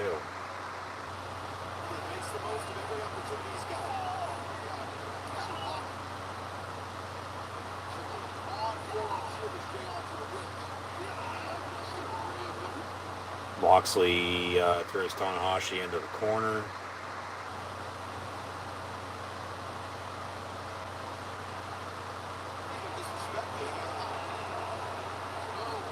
Now boos and yays back and forth in the middle of the ring.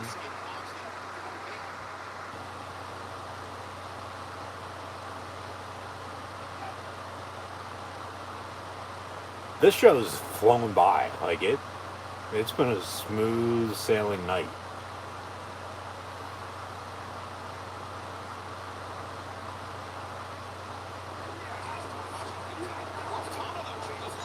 A drop kick to the left knee of Jon Moxley. Come on, what the hell? Why you got to do this?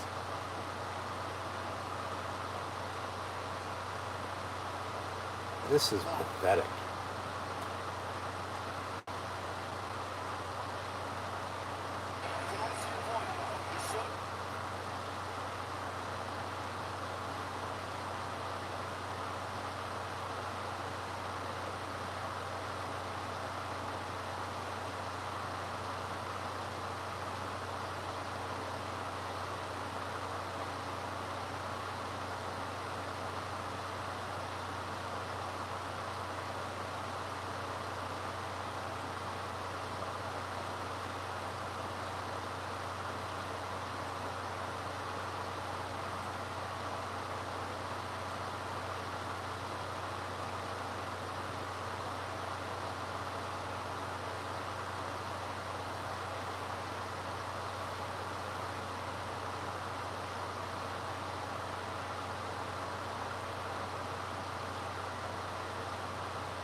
Nice diamond cutter by Mox to Tanahashi.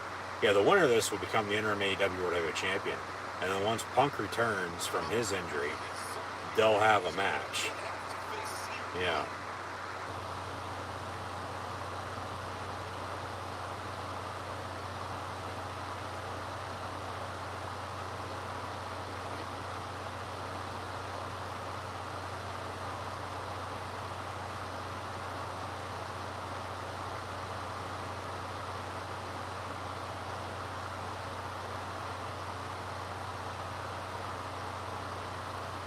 this. What the hell happened? Like,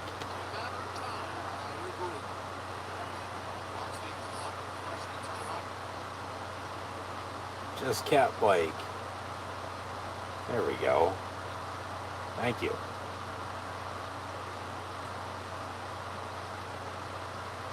Just kept buffering and buffering and buffering like crazy. Every 3 seconds.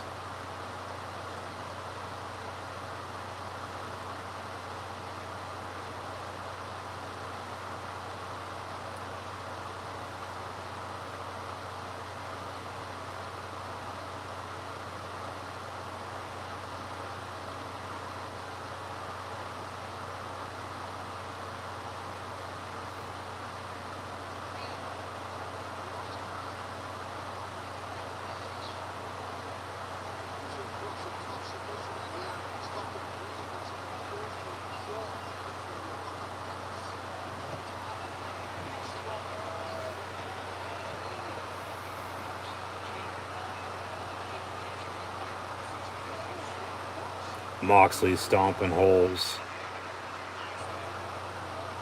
right to the face of Tanahashi.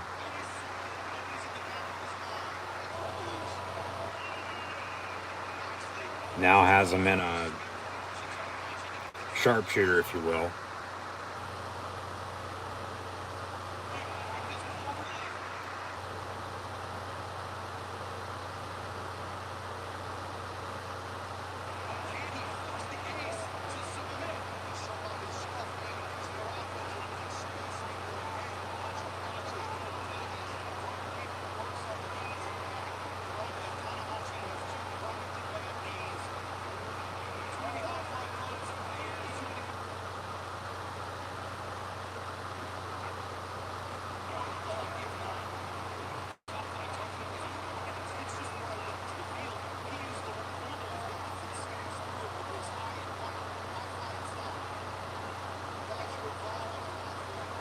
More rights and lefts back and forth with these two. Turn into a slugfest.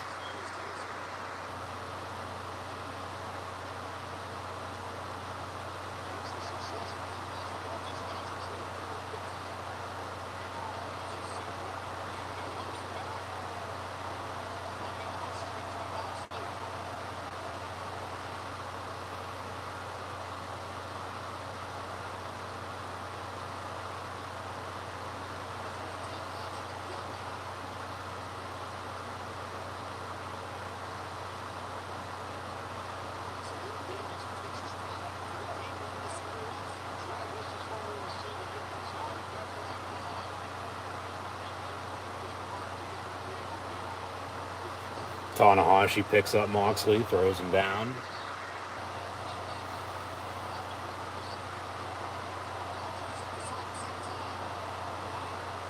Cover, 1, 2, kick out.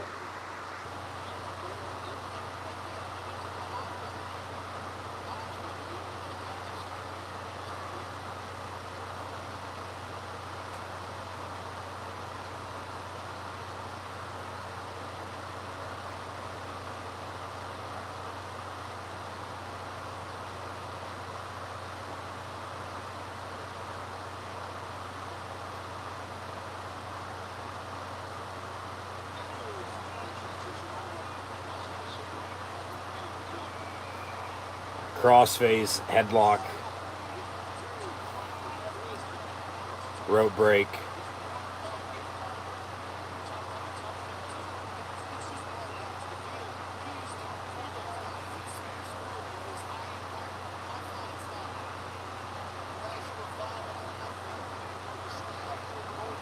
More rights and left, back and forth.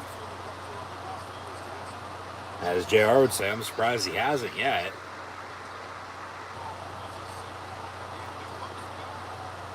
You know, it's a slobber knocker.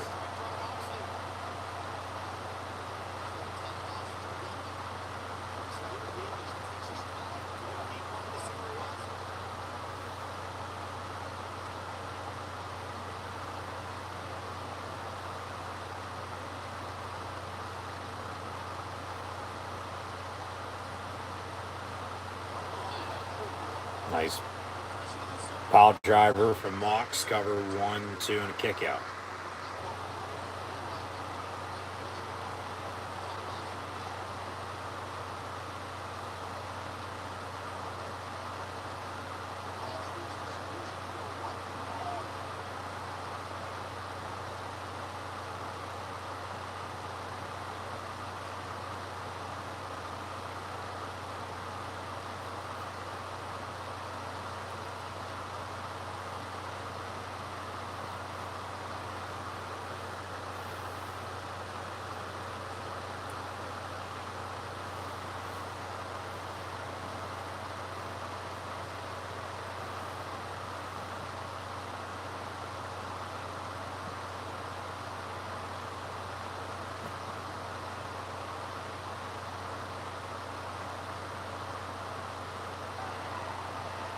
Tanahashi on his knees telling him to come on, let's go, bring it on.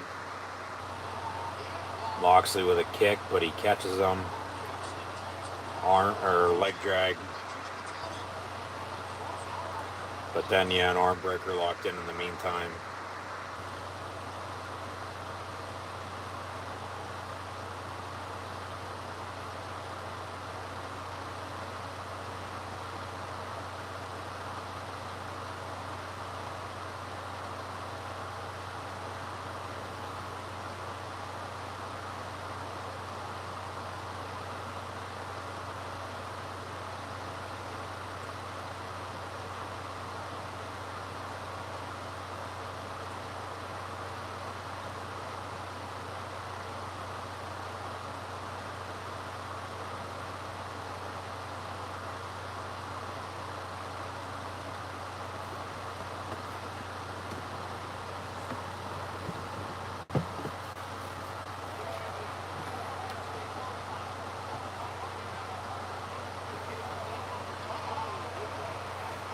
Moxley's bleeding. I don't know how the hell he got cut open other than him bleeding.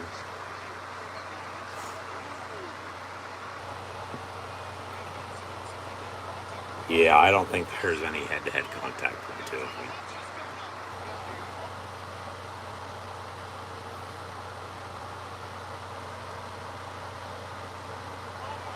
Tanahashi going up top. And Tanahashi with a nice big crossbody ringside, right in front of the ramp where they also have the AEW World Title set up, as this is for the interim AEW World Heavyweight Championship. Tanahashi and John Moxley. Tanahashi with a crossbody to Mox ringside. And you see he's, his face is getting a little bloodier. He clearly bladed. I don't know when, but yeah, he's busted up. He's busted open there a little bit.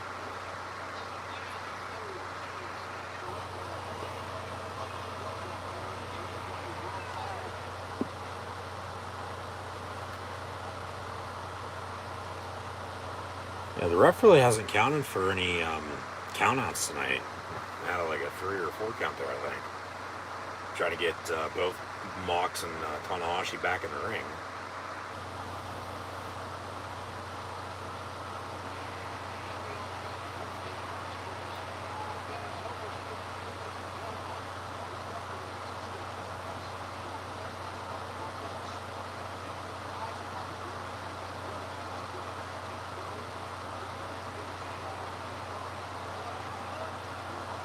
Mox gonna go for the paradigm shift. No. Suplex instead.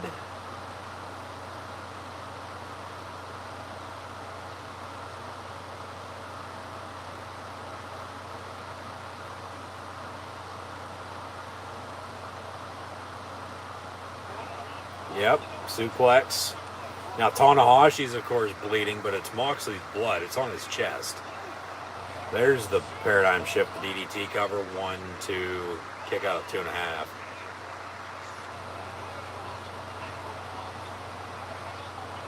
Elbows to the neck.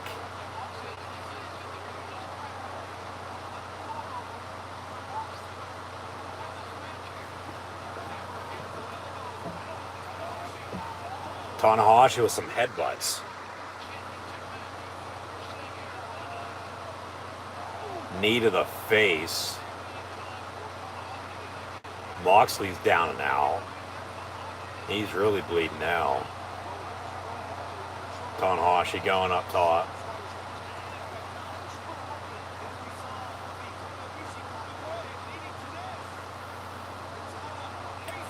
Tanahashi takes out Mox.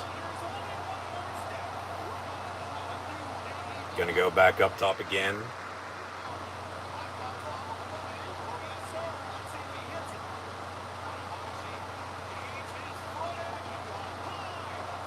And goes for another splash landing, but sort of rolls over. I don't know if Moxley didn't get his knees up or punch him or anything, I don't think. He rolls over like holding his chest. And now Moxley's got him in a headlock.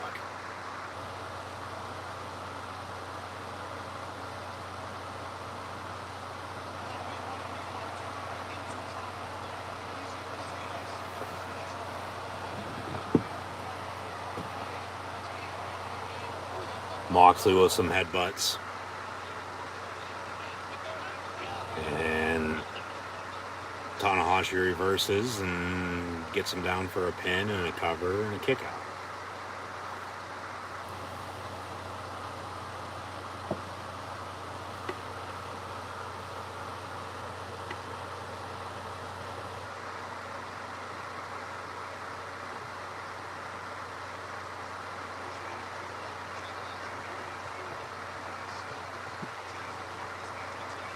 Moxley with a clothesline, but Tanahashi doesn't move an inch. Starts slapping him back. There's the big clothesline. Cover, one, kick out.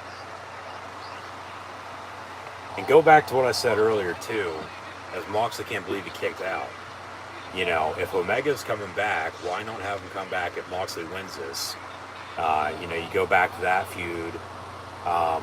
In between, you know, CM Punk returning and then Punk winning the unified title and then MJF challenging after that, you know, you go back to Omega defeating Moxley to become AEW World Heavyweight Champion, the third ever champ, before he lost to the Hangman, of course, before Hangman lost to Punk, and now here we are now.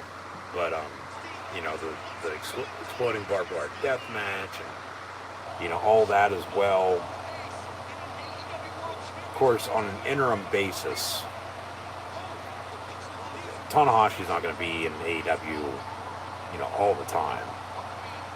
Unless they're, of course, going to continue this relationship, you know, but Forbidden Door seems like it's only going to be a, you know, one-time-a-year thing, so. Headlock. There's the paradigm shift. Driver. DDT that he does. And it seems like Moxley's close to picking up the win.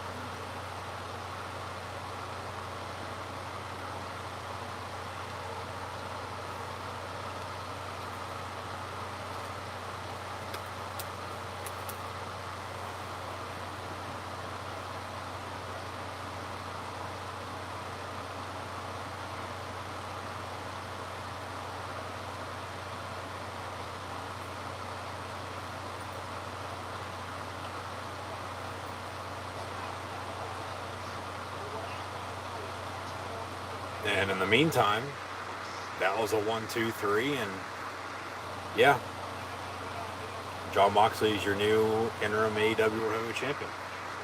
So we still got 20 minutes, so they're going to go to midnight, but it seems like they're going to get done earlier.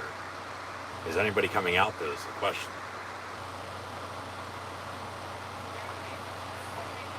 So Jon Moxley wins, defeats Tanahashi. And we have Blood and Guts is on Wednesday. Money in the Bank is on Saturday.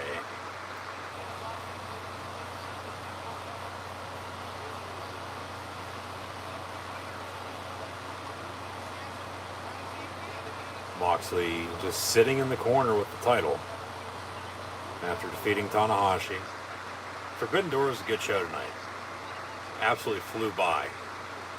No doubt about it. These past, 4 or 5 hours have flown by.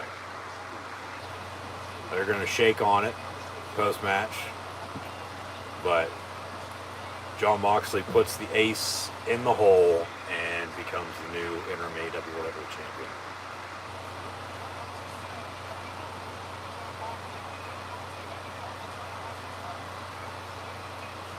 So Ricky Vaughn, the Wild Thing, is champion. Now we got Jericho and Daniel Garcia coming out to beat up Tanahashi, and Jericho going after Mox. Daniel Garcia beating up Tanahashi. Alright, is Jericho going to challenge for the world title rather than Omega? If Omega's not coming back, why not have Jericho? Yeah, why the hell not? Have Jericho challenge Moxley. Jericho was the first ever AEW World Heavyweight Champion and lost it at Revolution 2 weeks before COVID hit on Leap Year Day, on Leap Day. It was February 29th, 2020. Jericho lost it to Mox then. Mox, of course, lost to Omega. Omega lost to Hangman. Hangman lost to Punk. Punk had to, take some time off for an injury. Interim AEW World title now. That's Jon Moxley's. So all hell is broken loose. They're going to end Forbidden Door hyping up Blood and Guts now on Wednesday. With the JAS and the Blackpool Combat Club just attacking everyone at the end of the show. Just like how Dynamite ended last week. And now the locker room's emptying out. Here comes the rest of everybody else in the JAS and the Blackpool Combat Club that's healthy. But, yeah, we could get a closing pitcher and a wizard challenging one another AEW World title here after Blood and Guts on Wednesday.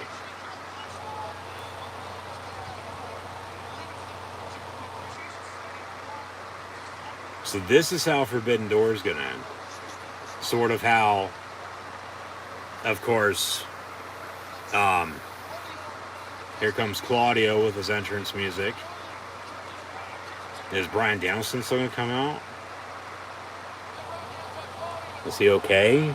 Like after all this? Cesaro with a nice big uppercut to Jericho. Claudio wrecking shop. But, yeah, they're going to end Forbidden Door the same way they ended Dynamite last week. Like, just hyping up Blood and Guts. There's William Regal.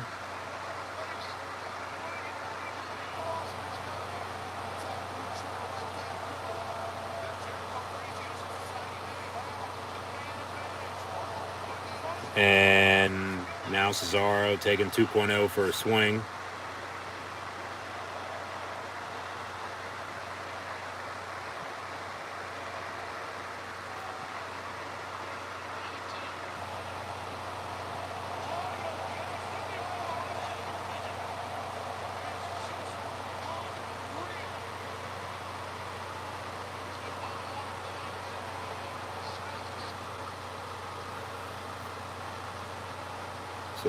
Cesaro helping out Moxley.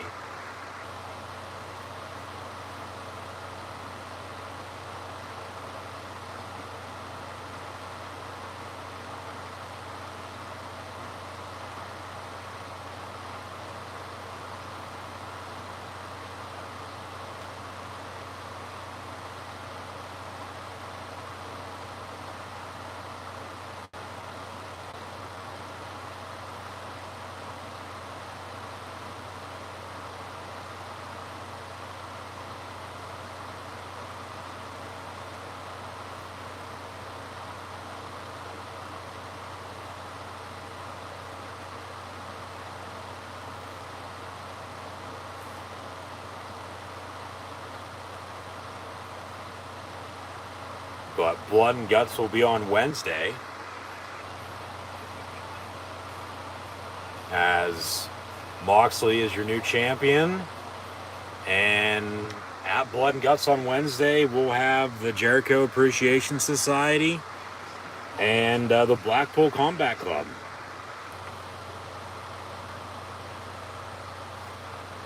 Sort of disappointing ending to Forbidden Door when they literally did the same fucking thing to close the show as they did on Dynamite the other day. Just, of course, with Moxley winning their AEW World Heavyweight Championship. But still, like, come on now.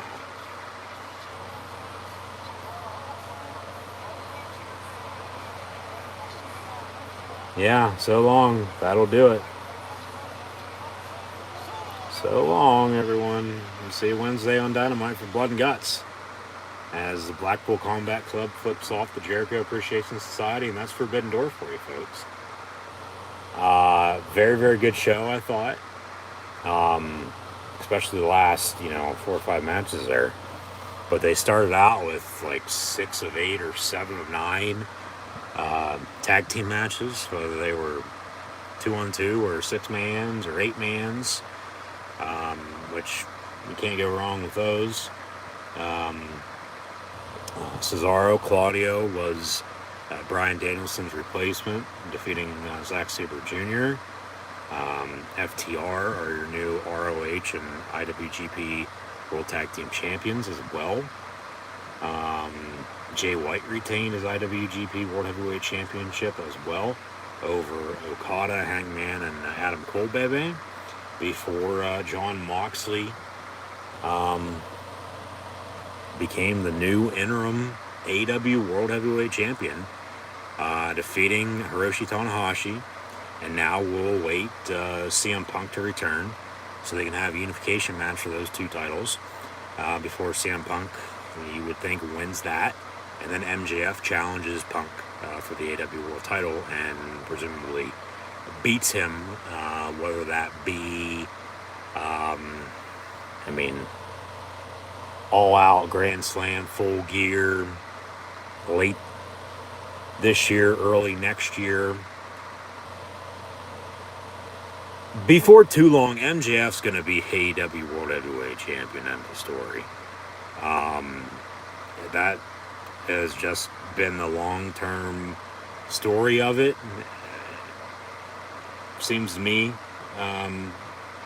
that's what it'll be, so that's why I'm saying that, of course. Everybody has their own opinion. Let me know in the comments below yours, and, of course, what you thought of Forbidden Door tonight. But we started things off with the JAS, the Jericho Appreciation Society, picking up the win, and now we'll have the advantage for Blood and Guts on Wednesday against the Blackpool Combat Club. FTR, as mentioned, defeated United Empire and Roppongi Vice to become the new ROH and IWGP Tag Team Champions in that winner-take-all triple threat tag team championship match. Pac, the bastard himself, defeated Miro, Malachi Black, and Clark Connors, replacing Ishii. A lot of injuries, of course, right now in pro wrestling. We'll get through it, though. Pac's your new AEW All-Atlantic champion.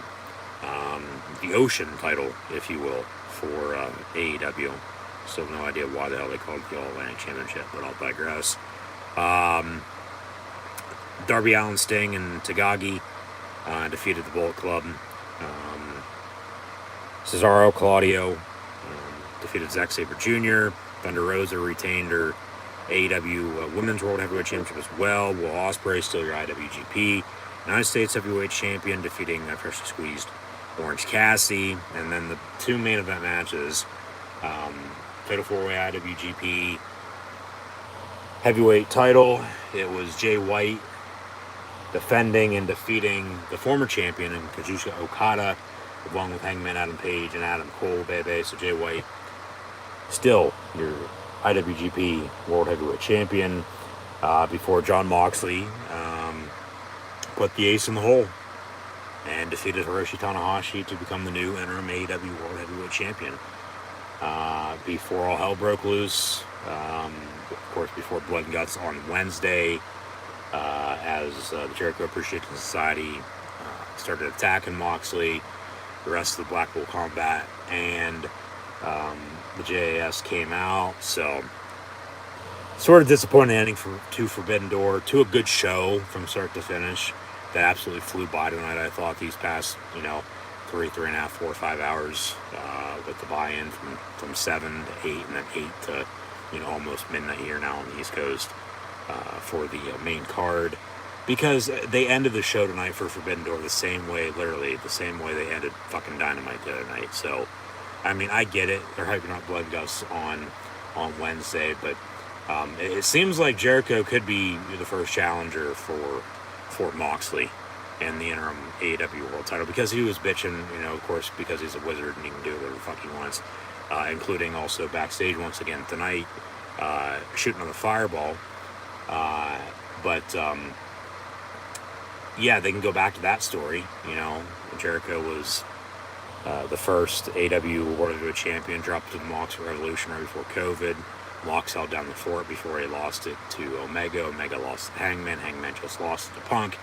Punk's on, injury shelf right now with foot injury. We'll see when he comes back, but when he does, because Moxley's your new interim AEW World Heavyweight Champion, even though, Mox is going to have to defend it in the meantime, win or lose, we'll see. Punk's going to, become the unified champion, if you will, and then be MJF after that, with the long-term story they've been telling with those two. So, and don't be shocked when it happens, because, we both lose when I say I told you so. But, yeah, Forbidden Door, good show from start to finish, I thought. Of course, just disappointing ending. Shibata showed up tonight as well, helping out Orange Cassidy after he lost Will Ospreay. But, yeah, Forbidden Door, the first ever Forbidden Door, is officially closed. The door's shut now. So we'll see, if it turns into an annual event or not. I think it will. It's just a matter of when it's going to be. I mean, I would space it out a little bit more in between Double or Nothing and All Out. Have it like early, mid-July rather than late June. But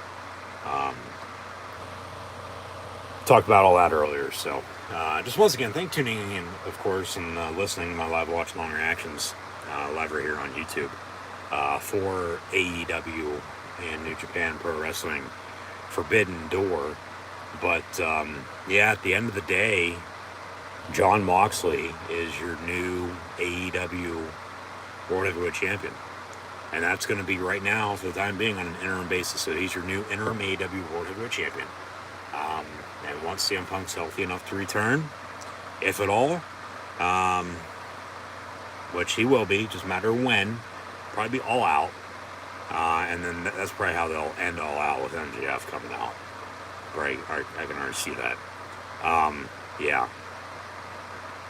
Punk will beat Mox, be the unified champion, MJF returns, and then they have that all fall early next year. MJF, long run though, he'll be your new AEW World Heavyweight Champion before too long. Mark my words. But yeah, just once again, let me know in the comments below what you thought of Forbidden Door. And thank you for tuning in and listening. That'll do it for myself, your host, Encyclopedia Sports. Coy and Luke 96 live right here on YouTube.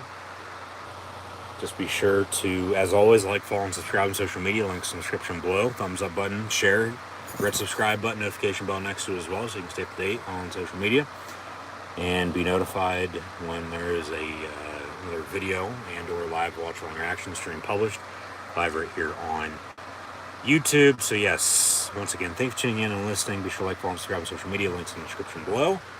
And I'll see everybody now on Wednesday for AEW Dynamite for Blood and Guts. And then also on Saturday night for WWE Money in the Bank. Before SummerSlam, then a few weeks later, at the end of July, before All Out, which they still really didn't make an announcement for tonight. But they did announce Grand Slam's returning mid-September, but we know when All Out is going to be, as it always is, and that's Labor Day weekend. So, yeah, we'll see what the matches are then. But for Forbidden Door tonight, Wild Thing, you make my heart sing. John Moxley's your new interim AEW World Heavyweight Champion. So I'll leave you with that. But yeah, just once again, thank you, of course, for tuning in and listening. Be sure to like, follow, and subscribe on social media. Links in the description below. And hope everybody now on Wednesday for AW Dynamite for Blood and Guts before WWE Money in the Bank on Saturday. So yeah, be sure to like, follow, and subscribe. Links in the description below. The door is shut on the professional wrestling forbidden door for the time being. But only time will tell what the future holds.